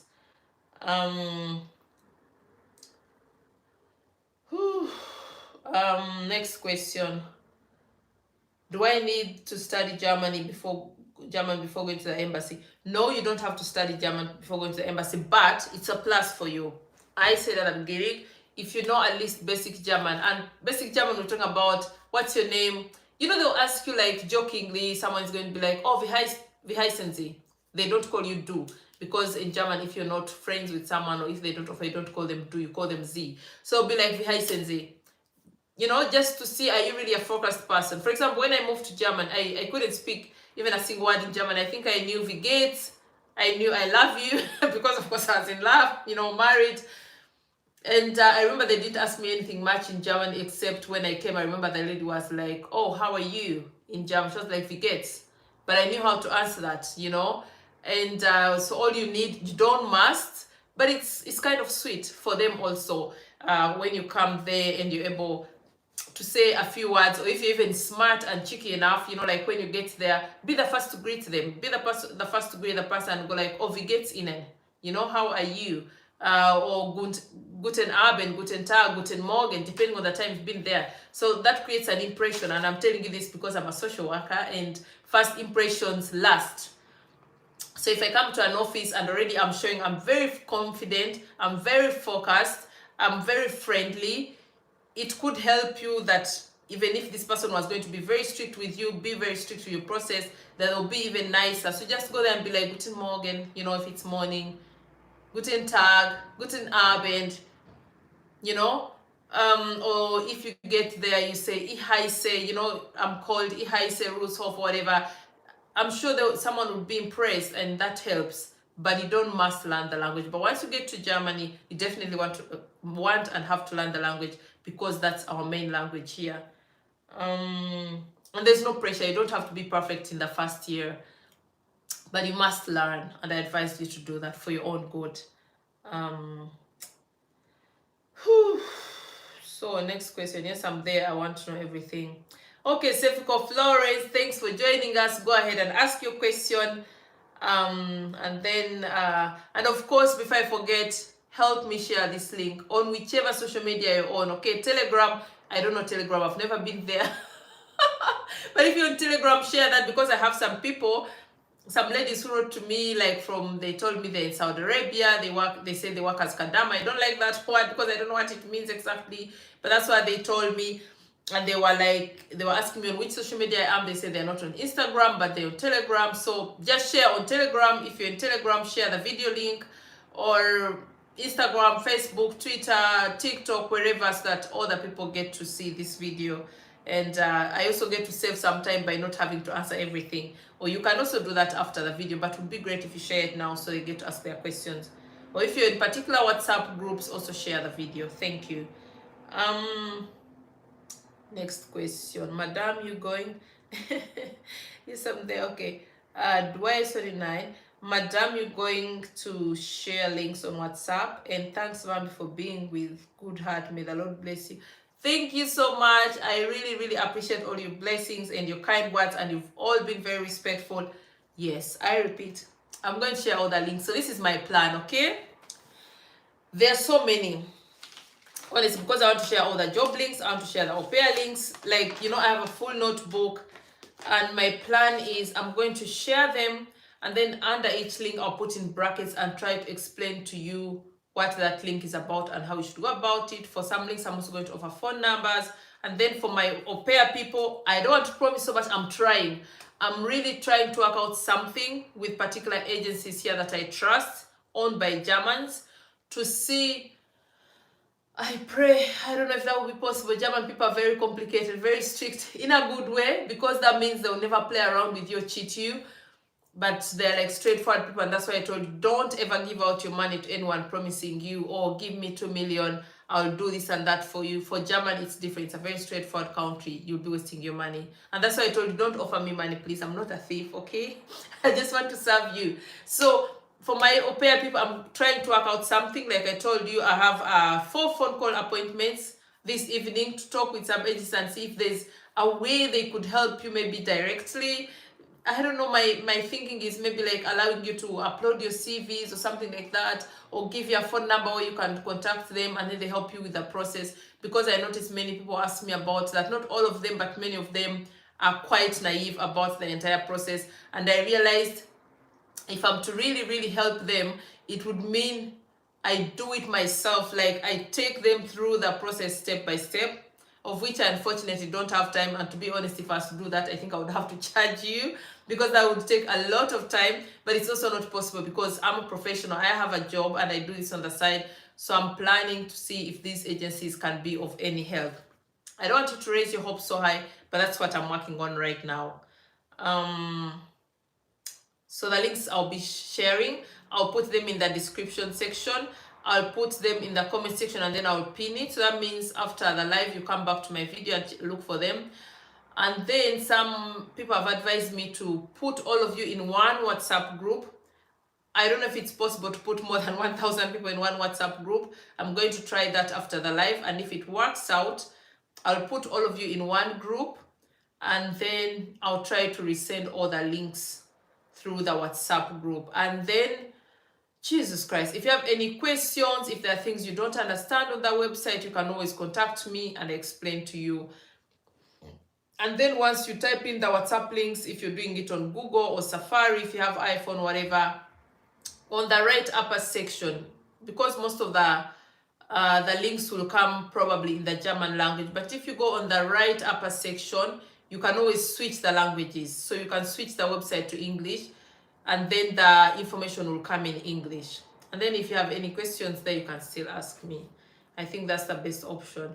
And please, once you WhatsApp me, if I don't answer you immediately, just know I am busy. I just don't have the time. I'm a mom of 2 boys, working mom, single mom at that. So I'm doing really my best. So be patient. But what I can assure you, I definitely answer everyone. So be patient. How much can a student earn roughly? As a student, you're allowed to work. I've forgotten. You're not allowed to work like full time. You get student allowance. I told you it starts from 200, 400, not to 400, starting from 200 or 400, depending on the course you're doing. And then you're allowed to work, I've forgotten the hours, but you don't work 38 hours like everyone does, like the full time. You're allowed to work a mini job. Mini job, that means that would be, a mini job is roughly 19.9 hours. Depending on the job you're doing, that means you'll be earning roughly 450 to, this month they've changed the limit of mini jobbers. Mini jobbers means people who earn money, but their money is not taxed because they are low income earners. I think they've increased it to 650 now. Oh my God, I'm not so sure. But the law, I know it changed starting this month. So you'll be able to earn roughly 450 to 650 euros a month if you're a student and you work. You're not allowed to work full time because you're supposed to stay in the category of workers that are not taxed. So putting that and then plus the monthly allowance you'll get, it shouldn't be a problem. And for students, there are many jobs. You can work as a bartender, you can work as a security guard, you can work in the supermarket, you can work as a newspaper deliverer. You know, here in Germany, everyone gets newspapers every day. You can deliver newspapers with adverts. You can work with the post office where you get to deliver letters. The jobs are endless. So as a student, you shouldn't even worry about getting a job. You definitely find a job. Definitely. Allow me drink something. Oh my God. How long have I been talking? Oh, Jesus Christ. So, you can't believe it. Most people are just seeing the WhatsApp messages now. So they're just joining us right now. And I'm thinking of ending the live. Okay, let me be strong and go on. Next question is, someone has WhatsApped me and said, I've not read their question. I wonder who that is. Allow me scroll through, please, but I'll definitely answer all your questions. Me, I'm waiting to try out. Okay, wish you luck, Madina.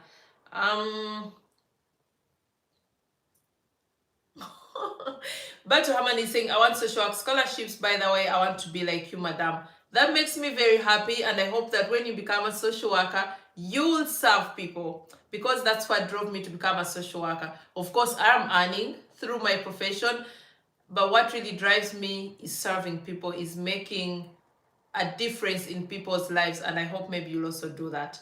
So I'll be sharing the links, I promise. And every time there are scholarship announcements, I'll always try and share them on my social media. So make sure you follow me on Instagram, my lovelies, or you follow me on Facebook, whichever way, always check out my stories. You'll find the links. And when I find the time, definitely I'll be sharing in the WhatsApp group if I manage to create it, because I don't know how that works for so many people, but I'll definitely find a way.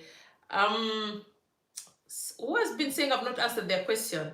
It's great work, madam. Most of my questions have been asked. Thanks very much. Okay, the links are coming. And then I heard Germany is very racial segregative. Is it right, madam? So, speaking of racism, I've done a video before and I Instagram live about that. I think, how do I put it plainly? I personally believe there's always idiots in every society. There's always bad people in every society. So be it in German, be it in Africa, you'll always have instances of racism. Personally, I've been lucky. I've been here for close to 15 years. I've never had an incident which I would call racism. Many people call different things racism. I'll give an example. The only thing I've experienced, one time I was in a supermarket and there was this mother with a little girl, probably 1 year. She looked at my skin, came to me, touched me, and I noticed she was trying to rub my skin because probably she was thinking, why am I very dark? And I'm actually not very dark. But I'm brown skinned. But then I noticed, I think it comes with being a social worker and not taking life so seriously. So I was like, why are you doing that? And she was like, why are you so brown? You know, it was just a 1 year old. And then I smiled and I noticed the mom was feeling very, very uncomfortable. And I told her, oh, then I explained to her why I'm like this. I have more melanin. I come from this and this country. And I told her, you see, for you're lighter because of ABC. And I could see the mom like deeply breathing because she was already feeling uncomfortable and conscious. And for some people, for example, they'll call such an experience, oh, there's racism in German. I wouldn't call it that. I call it curiosity, and I take that with understanding because there are some kids or some people have never seen African people. Just like I always say in Africa, when we're growing up, even now, there are some kids, if they see a white person, they'll go and hide under the bed because they think they are a ghost, especially if they come before getting some tan skin when they're very white. So for me, I don't take life too seriously and I don't like playing victim. I know racism exists, but I'm someone who believes I don't want to see racism in everything. So yes, of course, unfortunately, some people experience racism, but I even don't know how to say that. It depends on how you react to it and go about it. I always tell people, if you experience pure racism, the good thing we have the laws here. If someone calls you the N-word, or if someone is really terrible to you, we have laws here. You're free to call the police anytime, anywhere, any minute, and you'll not be condemned for calling the police so many times. So if you're in a situation and you feel this is not okay, or if someone really racially attacks you, you're allowed to call the police immediately and they'll be punished for that. It is anchored in our laws. So yes, there'll be racism, but I like to say, some people are going to say, oh my God, you're over favoring Germany. But unfortunately, most people believe of Germany, they have this picture of the Nazi time, which is unfortunately not the case. Just like in Uganda, when I first came here, everyone was asking me about Idi Amin. And I was like, I don't know about Idi Amin. The only president I know my entire life is Museveni, you know. My parents had not even planned to have me. So that for me, the only regime I know is Museveni, you know. But the picture they have of Uganda is Idi Amin. So same with other people. They think that Germany, because of our history, the Nazi history, most of them think that people here are very racist. Of course, there'll be some racists, but most people here are actually very friendly. And I'll give you an experience. For those of you who are new here, I'm very well traveled. I've been to more than 29 countries. And I was surprised, for example, to find out that England, what most of you call London, is more racist than Germany. What you wouldn't expect, because that's like a multicultural metropolitan, you know. In Germany, we don't have many Africans, so we didn't have many foreigners until the asylum surge from Pakistan and Syria. But from my experience, I would say yes, it can happen that you experience racist issues, but you're protected by the law, and it's very rare. Like I said, I've been here 15 years and I've never had any racist problems. So give me a second. It's getting dark. It's autumn here in German, so that means the sun goes down starting around 6:30. So I'm thinking if I should put on a ring light. I'm using a ring stand, or if I'm okay. You tell me if you can't see me properly, I'll put on the light. If not, I wouldn't love to put it. I don't feel I don't feel comfortable with the light. It makes me tired, makes me dizzy. But if you notice that I'm too dark, I even don't remember how to put it on. My head is still in holiday. Oh, okay, mode. You let me know and then I'll put the light. But otherwise, oh, now it's on. You see that? I don't like this light. It makes me dizzy, but I'll go on. So yes, racism, I hope I've answered your question. Hi, Amito. Thanks for joining us, my love. So next question is, I don't have any relative in Germany, but I want to move to Germany. Is it possible? Like I said before, you don't need a relative to move anywhere. I said to you, I don't have a single relative in this country. I didn't have a single relative when I moved here. Okay, I was married. I moved with my husband, but now I'm divorced, and of course, that is a topic for another day. I'll do a video about that. It's part of social empowerment. My ex and I have an amazing co-parenting experience. We're best friends. He's the first person I call if I have a problem or if I'm excited. So he's like my family here. But you don't need family to move here. Everything that I'm doing now, every journey that I've been on, I've done it on my own. So you can still make it without a family. What you need is, you need contacts. You need to network. And I told you with our social media, which I find very beautiful, instead of using it to hate and abuse people, I always say use it to network, use it to connect with people. And like I said, my Instagram, my Facebook, TikTok, wherever you decide to DM me is always very open. Contact me if you come to Germany and you have any questions, you have problems reading letters if you've not yet understood the language or the bureaucracies, anything, I'm always open to answering you.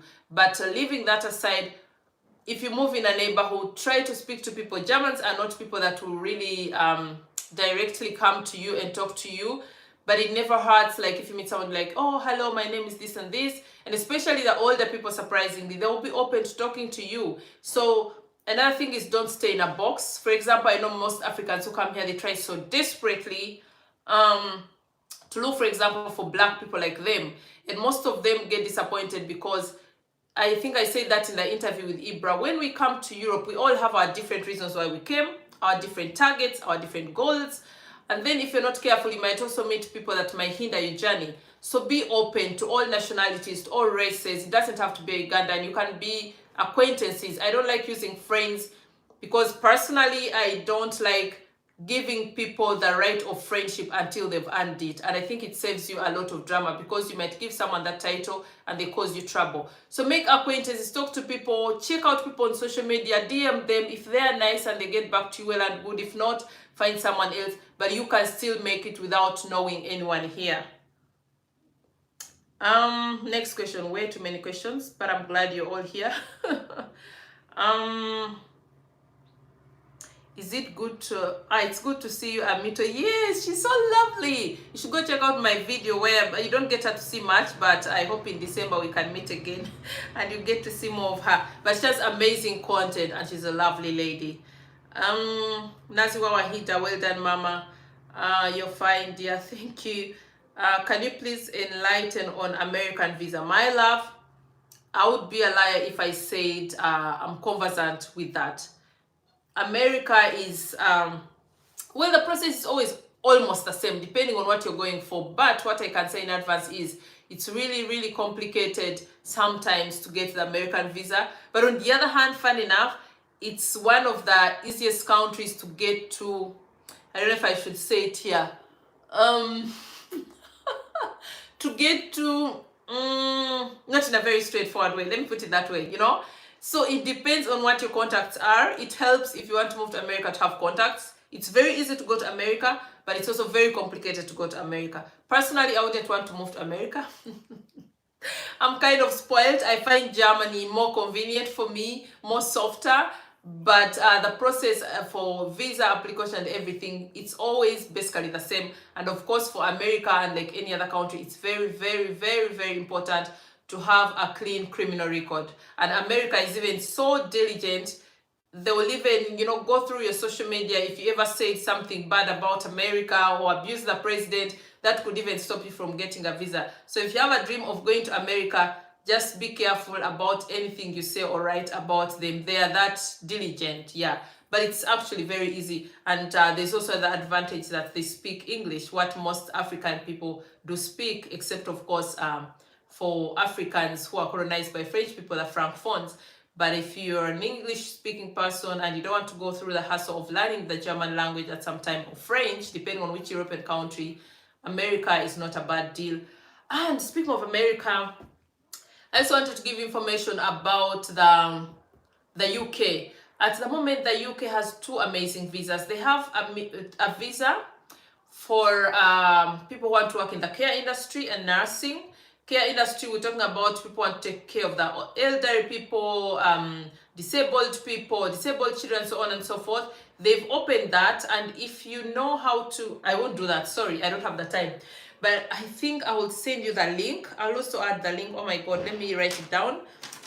There are two links. You go on that link, and the process works this way. So the agencies that own care companies, they sponsor you for that visa, and they also need workers because, like I told you, UK, United Kingdom, left the EU, so they basically don't have workers at the moment.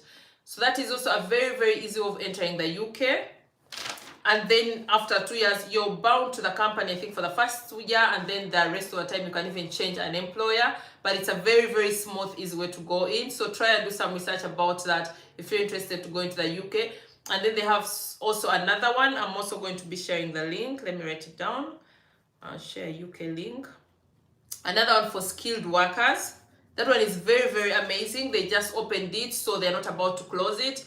If you're a professional engineer, whatever, name it, you have a qualification, you've had your degree, master's, PhD, whatever, go to that link. I'm going to try and add it to and contact them there. You don't even need an agency to sponsor you. The chances of you making it to the UK are very high, and of course, especially considering the fact that most of you are English speakers, it's an advantage for you. So if you're interested in the UK, I'll try and post those links and try out your luck, because I've had many people, especially some people working in Dubai, very well qualified, and fortunately our country, Uganda, doesn't have employment for most of our youth, and they were asking me about jobs and they don't know the language and all that. So maybe that would be something for you, like an easy ticket. Oh, manje. Okay, let me drink something, guys. Look at my juice. Oh, this is amazing. My juice looks like my dress, like my chair, and my lipstick. Joking around. It's crazy. It's already getting dark. So if you're coming to Germany, just know in winter, now we have autumn, it's not yet even winter. In autumn, the sun disappears completely at around 7:30. In winter, it disappears around 6:30. But then in summer, or starting spring roughly, that's around March till September, the sun is up till close to midnight, 11, 10:30. So yeah, just be prepared. About racism, some people have never seen people of different colors, so someone can be wondering your appearance and you think it's racism, yet they learn. Absolutely, and I call that culture exchange. It's amazing reading your comments. So now, speaking of culture exchange, if you're going for your visa interview, for example, for people who are coming as students, if you're coming as an au pair, if you're coming to work, sometimes they'll ask you, what's your goal, or what's your main push for coming for, my son sending WhatsApps. What's your main push like for coming to Germany, for example, to work as an au pair? One of the reasons you can give, for example, you will say, which comes off as very nice and probably won't cause you trouble if you don't have like strong social ties. You can say, I'm really very interested in a culture exchange, like getting to know the German culture. And I think for me as a Ugandan, it will be amazing also for German people to get conversant with my culture. That's what I call culture exchange. So that could be also a reason when you're applying for a visa, if they call you for an interview to something like that. And like Manja has said, I personally, I don't take the issue of racism so seriously. I know it exists. I'm not downplaying it. But like I said, I don't like the victim mode of people seeing racism in everything, even why it's not. Like the example I gave you of a 1-year-old touching my skin and wondering why I'm so brown. For me, that's not racism. That's a child that's never seen a black person, and we had a good time of bonding, me explaining to the little child what that's about, the mom joining into the conversation, talking to me, and actually at the end of the day, it was for me a positive experience because I managed to educate this little child, and probably in future, if she sees a black person, she won't be wondering why they're darker than her. So I would advise you to go with an open mind, and like I said, every society has rotten apples. So it's up to you how you go into a society. If you go into a society looking for the rotten apples, you will find the rotten apples. And if it really happens that you do experience racism, like I said, we have amazing laws here and you'll be protected. You're welcome. You're encouraging me to come to Germany. Me to come and join me. I need some friends here. Honestly. But I think when someone settles in Germany, there's no need for going to USA. No, absolutely. For me, like I told you, I travel quite a lot, but I would never imagine myself leaving Germany to relocate to another country. The only time I'll relocate is my life plan is when my children join university, and maybe I'm like 60. I hope by then I'm as financially strong as I plan to be. I will definitely get a second home in a warmer country, because being an African girl, I love the sun. I don't like the winter. So my plan is every time it's winter, maybe moving to another country where it's warm and spending the winter there. But I'm very happy in Germany, and there's nothing in this world that would make me want to live in America, for example. I don't even want to begin why Germany is better than America, so let's leave it there. Oh, the German government should even pay me for as their tourism ambassador. But it's always true. The advantages of living in Germany are way, way too high that I wouldn't think of moving to America. I could visit as a tourist, but living, no thank you. Madam, help us and talk about bank account money. I talked about bank account money. Lovelies, it depends on why you're coming to Germany. But what I emphasize once again, no one wants your bank account of 300 million, okay? Unless you're coming to Germany as an investor, okay? All they need is to know you're financially stable. All they need to know is that you have a constant flow of income. All they need to know is that you're not, I would say, desperate. If someone comes, for example, to apply for a tourist visa for Germany, they've not had a job in the last 3 years, okay? Even if they have a bank account for $1,000 million, they will not get a visa, because, of course, the German government will be thinking the possibility of this person not leaving Germany after the 3 months have expired. Normally, you get 90 days if you apply for a tourist visa. This person will not go. You understand? So for them, it's all about seeing this person has a background. This person has a standing. And that's why I gave you a drastic example in my last interview. Someone who works as a cook or a cleaner and has a constant income of, let's say, 1 million is capable of getting a visa before someone who has come and maybe has sporadic earning but is able to buy a bank statement, because I know that happens in Uganda and other countries, of 500 million will not get a visa, because they look at the entire background. They look at how you've been earning. They look at how you've been withdrawing. It doesn't matter even if you've been spending all your money, but they see your earning. That's what matters. You must have a stable form of income for at least the last 1 year. Of course, that you have some money on your account is very important, depending on the kind of visa and how long you're going to stay in Germany. So they want to be able to know you'll be able to pay for your hotel or apartment, wherever you're staying. You'll be able to pay for your health insurance. You'll be able to pay for your air ticket. So that's it about with the fees. So don't go wasting your time buying bank statements, because I know what I'm talking about. People go and buy bank statements because they don't have 500 million on it or 300 million. That's bollocks. It won't bring you anywhere. It might work on some days, like I told you, depending on who you find in the office, but it won't be the reason you got a visa. Definitely not. Thanks for the live. Thank you for attending. Thanks for joining. And please, please, please share the link. Share the link everywhere. Instagram, Facebook, Twitter, TikTok, Telegram, WhatsApp groups. And for Telegram, I'm saying that because I have many people who contacted me on WhatsApp and they told me they're on Telegram and they call themselves Kadama. So be kind and share the link, because I wasn't able to share it with all WhatsApp people. I told you there were too many people. So just share the link and make sure everyone can be able to ask their question. Hey, Madam Senkubuga Joseph. Hey, just go ahead and ask what you're asking, or if you're just saying thanks, you're welcome. Always following you both. Thank you, Sparky. If I get a working visa for Poland, yeah, that one is amazing. So I've had some people on Instagram ask me if I'm working, for example, I'm so tired.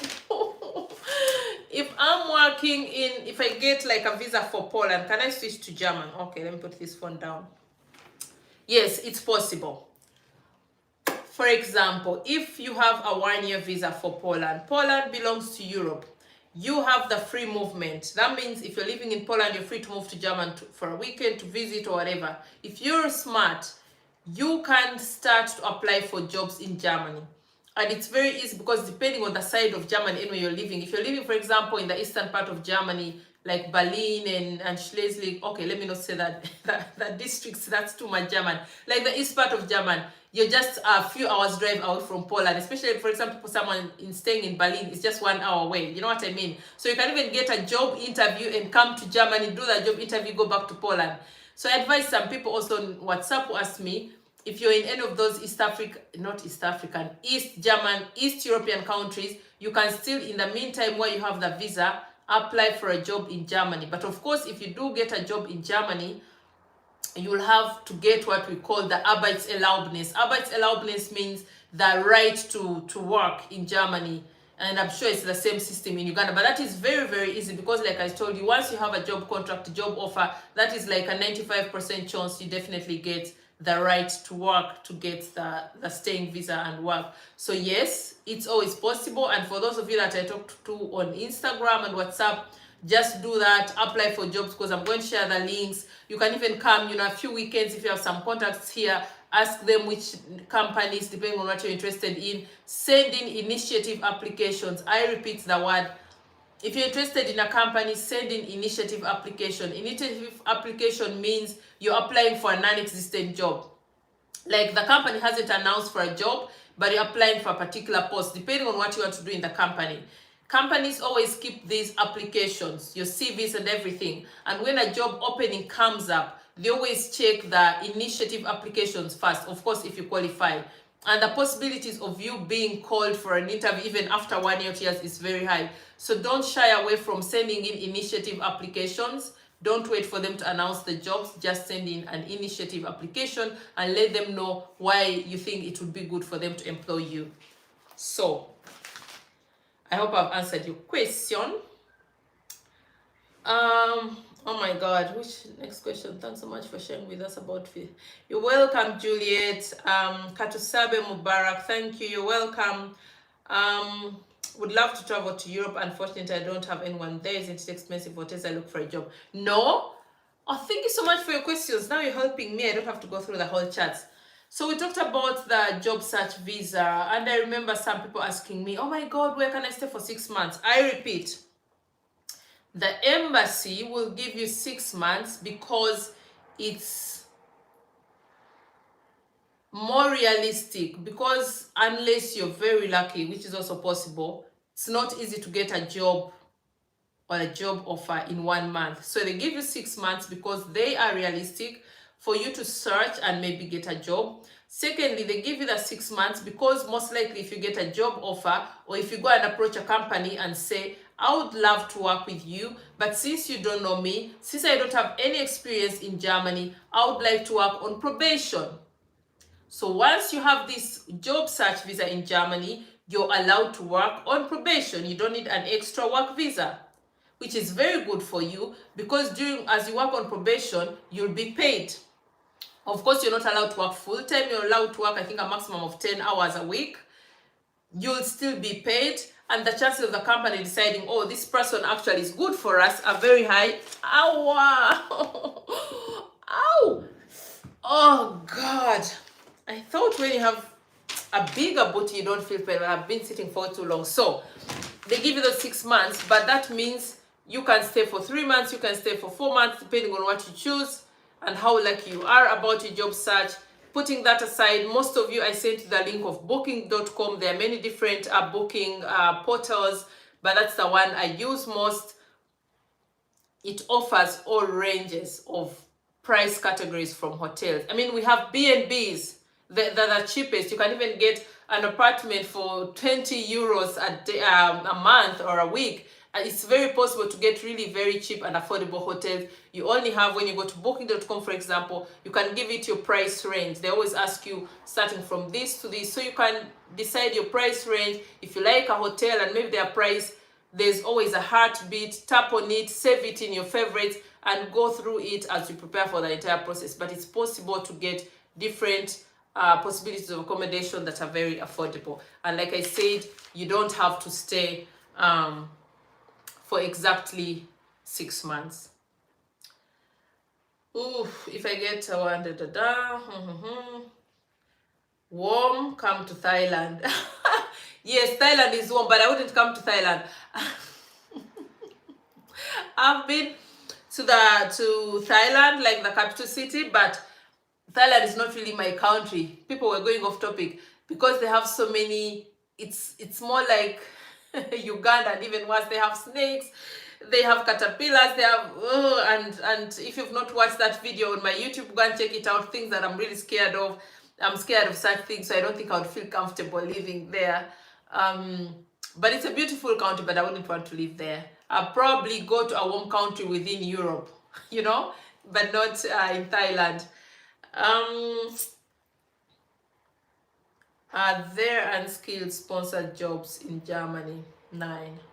Oh no, but there are links where you can apply directly for these jobs, and at the moment, like I said at the beginning, there are also very, very high chances of unskilled people getting jobs in the hospitality sector and transport sector. So that means if you're willing to work at the airport, like ground service, or hostesses, like, you know, on the plane, if you're willing to work in restaurants, hotels, you know, that is the hospitality and transport sector. People who have experience in driving trucks, truck drivers, of course you have to renew the driving license here. The chances are very, very high because they're also recruiting those people, and there are links that I'll be, like I said, Jesus Christ, I'll be pinning all of them at the end, okay? Madam, I'm in UAE. There's some companies here, they told me they can get for me working permit without they can get you so Moros is Samuel asking, they say they'll get you a working permit without a bank statement. First of all, the question would be, do you already have a job offer in Germany? That's one thing. 2, working permit, you can only get a working permit in Germany when you're here. So don't let anyone rip you of your money. You will get a job offer. You will get a visa that allows you to come to Germany to take on employment, but the working permit, you get it from here. So don't let anyone rip you of your money. That's exactly what I was saying at the beginning. Until you pay me this amount of money, I'll give you a working permit. That doesn't work in Germany. You'll get the right to come, you know, and that visa costs, like I told you all at the beginning, if you're coming to Germany to work, Aupair, whichever industry, your visa costs 75 euros, nothing more. And then when you get to Germany, you have to go to the Ausländerbehörde.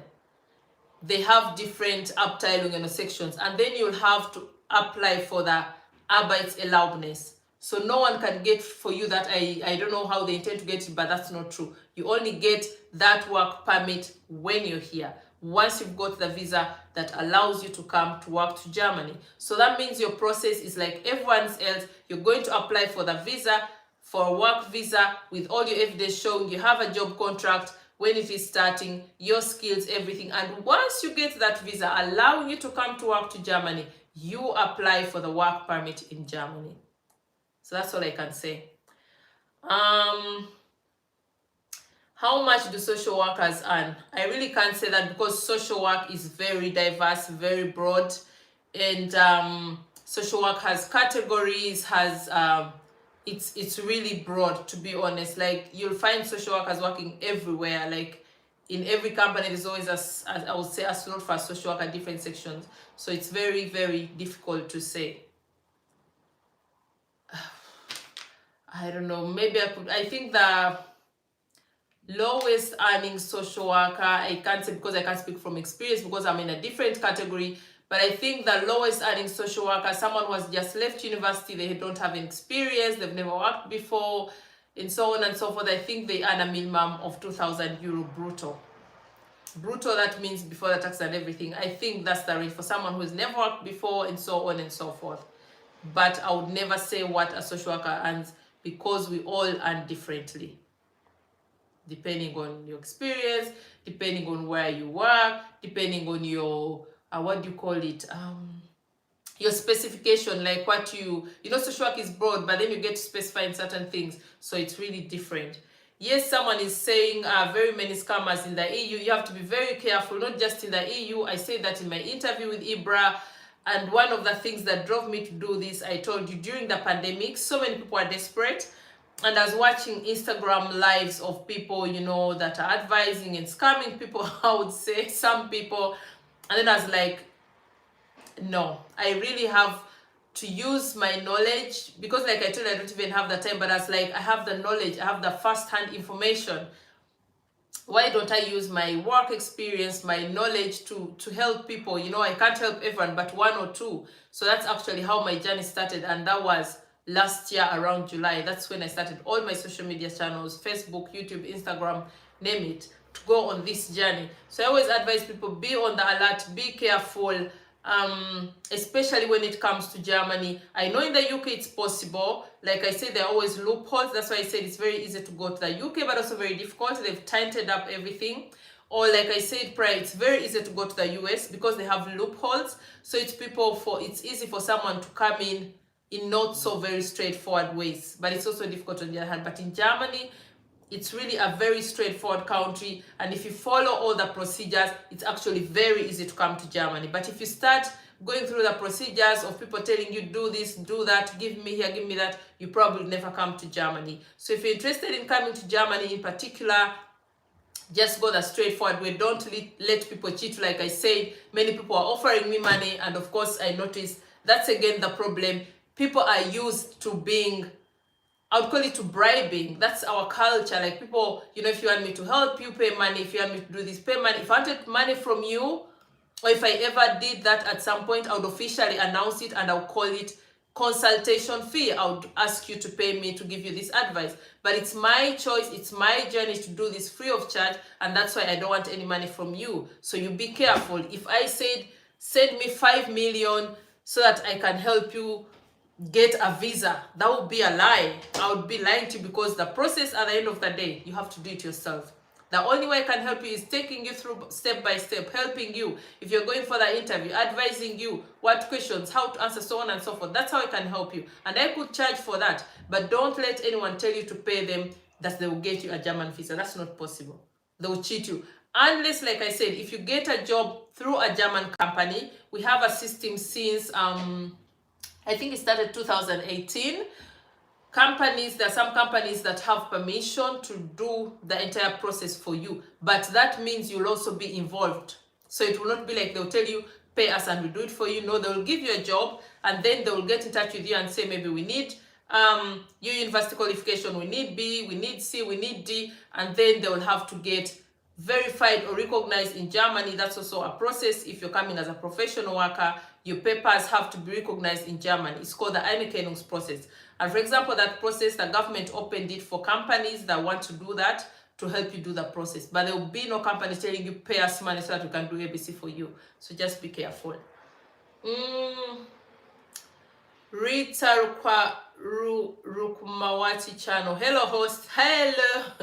Oh, greetings from Indonesia. Hi. Share the link, please. Share the link with the Indonesian family and let them join the Life with Rooshoff.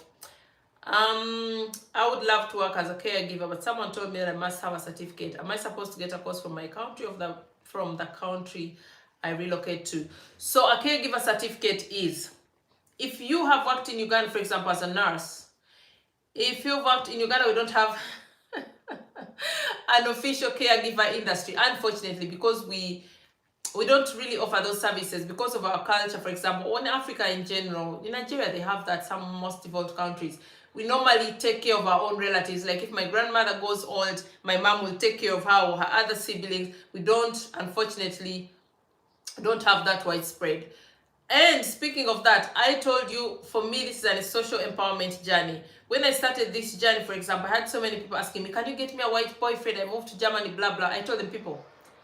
And then I'll talk deeply to them and understand why. I know that in Uganda, for example, there are no jobs and everything. But I also always advise people, coming to Germany doesn't necessarily mean your life will be sorted. If you have means of making it in Uganda, try it. For example, another business idea that is not yet there in Uganda, if you have the financial muscle, start something with the care industry. Open up a care home, or you don't have to open up a care home. Open up care services. mobile care services. We have that in Europe, everywhere, where you employ people that will be driving out to patients and helping them take care of the elderly, and then they'll pay you. And that is one of the most booming businesses, for example, here in Europe. And that is, for example, business idea. So before you think of coming to Germany and maybe doing some casual labor jobs, or you won't even earn much, if you have the financial muscle to start such a business in Uganda, I'm sure in the next few years you'll be a billionaire, because that is something that is completely virgin. For example, so for me, my social empowerment journey is not about advising you how to come to Europe, because I'm totally against that. You can come to Europe, yes, I respect everyone if it's their decision, but I'm not an ambassador of, oh, all of you leave Africa and come to Europe. You know what I mean? Because there's some people who would actually make it better by staying in Africa, especially if you have the financial capacity, like to start an amazing business, like for example, the caring company. So certificate, if you have a certificate in nursing, it helps. But like I said, for you to work in the care industry, you don't need to have that certificate. 95% of people who work in the care industry here in Germany, okay, that's exaggerated, 90%, 90%, they don't have prior experience. So you join the company normally and you learn on the job. Like they'll offer you courses, because for you to be a carer in Germany or Europe, you must do practical and theory. So theory means, if for example you want to qualify for the high level, that means 3 years. And I can't say their names, but I have people that have guided on that journey, even mothers, and they've been able to qualify and finish. At first they were like, oh my God, 3 years are too many. But it's easy, because all those 3 years you're being paid officially, because you work like 3 months, like you're doing theory, and maybe like the rest of the 8 months you're doing practical, you're working, and you're being paid officially. But that work is learning, but you're also being paid. So it's possible. Or you decide, I want to do one year. That means the people who do 1 year qualification, that is like a diploma. For example, you're not allowed to put like taking blood, or put anything that means invasive. But the people who have learned for 3 years, they're almost like nurses. You're allowed to put drips, you're allowed to remove blood, and so on and so forth. So it depends on what you're interested in, and all that you can learn it here. And that's why I said, for anyone who has a chance to visit Germany as a guest, you can use that chance to look for a job in that industry. They'll give you a job contract and then train you, because they are desperate for workers, like desperate. Or you apply for job search visa, you come apply. You can even go there to just knock for them. You just go there and say, I would like to work here, blah, blah, blah. They'll decide if they like to take you or not. You get your contract, you come back and get the training. Or you apply for the job directly from wherever you are, giving honestly the kind of jobs you've done before, but then say you'd like to work in this industry, ABC, for whatever reason. Maybe you like to work with people, maybe whatever reason you have, and you still get the job. But of course, if you have a certificate and maybe some recommendation letters, perfect. That makes it much easier for you. Or if you have an opportunity, like doing a certificate, like a nursing certificate, that's like a good, plus for you. Oh, people are also tired. So the next question is, thanks so much. Thanks, Sam. Haman is saying, we appreciate your time. Thank you so much. What is the most spoken language in German? The German language, my love. The only spoken language actually in Germany is German. Of course, people learn English in school. Like my sons, for example, they're speaking French, English, and their small one is also learning Latin, and next year he's also going to do Spanish, but it's because they also love languages.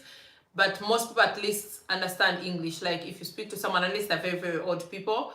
But people that are below maybe 50 years, they all speak English. But if they will want to speak English with you, that's the question. Because most of them don't use the language so often, they are shy. They'll be like, oh, I did study English in school, but I'm not good with that. But you'll still be able to come along with English. Or if you need to talk to any companies, police, healthcare sector, they will be all able to speak to you in English. But you must learn the language. You can never survive in Germany without being able to speak the language.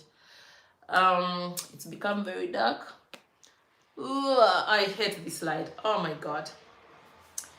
So my loves, I'm tired. I'm going to do the final touches. I'm looking at my points, the things that I really wanted to share with you. So people were asking, what's the cost of the work visa? If you're coming for the job search visa, if you're coming to work, whichever job, if you've got a job contract, your visa will cost you 75 euros. For anyone coming, even if you're coming to work as an au pair, for someone who's coming for a visit, tourist visa, it costs 80 euros, no matter which embassy you go to. So the rest of the points, I have a headache. Oh my God. I'm also I'm so many points. So I'm going to put links, people, for job searches, for au pairs. I'm going to put links for 2 companies that you can actually call directly or email them. Actually, one of the companies has a hotline service where you can get advice in German and English about working and living in Germany. I'm going to, I want to share a link about the UK visa, work visa, the 2 open job visas that they have. I'm going to share a link to an agency, but that is like a government agency that can give you advice about living and working in Germany and how you can go through the process of, for example, if you're a professional worker and you apply for a job from Dubai or Uganda or Kenya, wherever, they'll take you through the process. So I'll share that and share the, I think their email address also, too many things. So I'm going to post this video after ending this live. And then I'll need some time because now I'm going to take a break. What time is it? Let me check on my phone. Oh, that is Uganda time. Okay, it is 7 minutes to 7 p.m. here in Germany. So I'll upload the video, take a short break, and maybe in the next 30 minutes, all the links should be up. I'll try and put the links in the description box, put them in the comment section and pin them because I have to explain to you what every link is for. And then I'll work on creating the WhatsApp group to put all your numbers in there so I can repost the links in the WhatsApp group. That was your advice. What else do you need from me? And for any other questions, just contact me on WhatsApp. I may not answer immediately, but I'll definitely answer you. And yeah, I think that's it. And for the people who have missed this live, I'm so sorry. I did my best. I sent all of you, okay, not all of you, you're too many, but most of you, I sent the link, and yesterday or 3 days ago, I definitely told all of you we have a live today at this time. I know some of you couldn't attend, so just watch this video. I hope you find the information you need. If not, I'm still open to assisting you through WhatsApp. And once again, what is very important to me, for the numbers that I will share, for the links that I will share, for the email addresses that I will share, be professional, because I'm doing this and hoping that you succeed at all your plans, at all your endeavors. Like I said, Germany is a very straightforward country. They're very professional people. They're no-nonsense people. So make sure when you're writing your email, even if it's just a message, be professional. If you know if it's a lady or male, then start with madam. If you don't know, just say good evening, good morning, whatever time you write. My name is ABC. I would like to inquire about ABC. If it's an email, do the same. Never write hey, he, or whatever, baby.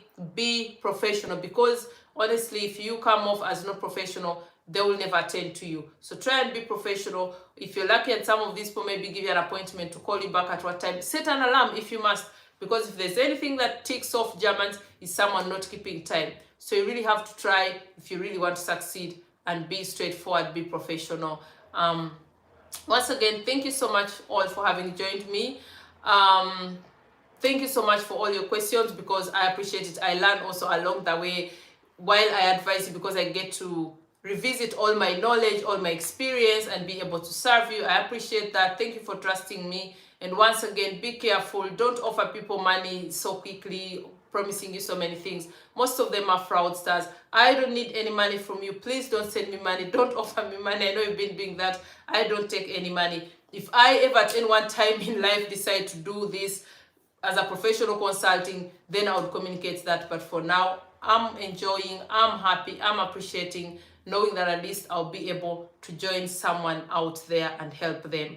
Once again, if you're new here, if you've not yet subscribed, kindly subscribe, support this channel to grow, so that I'm also able to have the energy to invest my time in here to serve you. Like this video, make sure you comment, Share the link with as many people as possible. You feel free to share it on any social media channel, on WhatsApp groups, and I hope that we will be able to reach as many people as possible, be able to serve and help as many people as possible. The channel is live with Rushoff. Once again, all my social media handles, Facebook, Instagram, TikTok, Twitter, my name is Rushoff, RUZHOFF. Until next time, I'll sign out and I'll try to pin my WhatsApp number again. Catch you, and thank you so much for joining me. God bless you.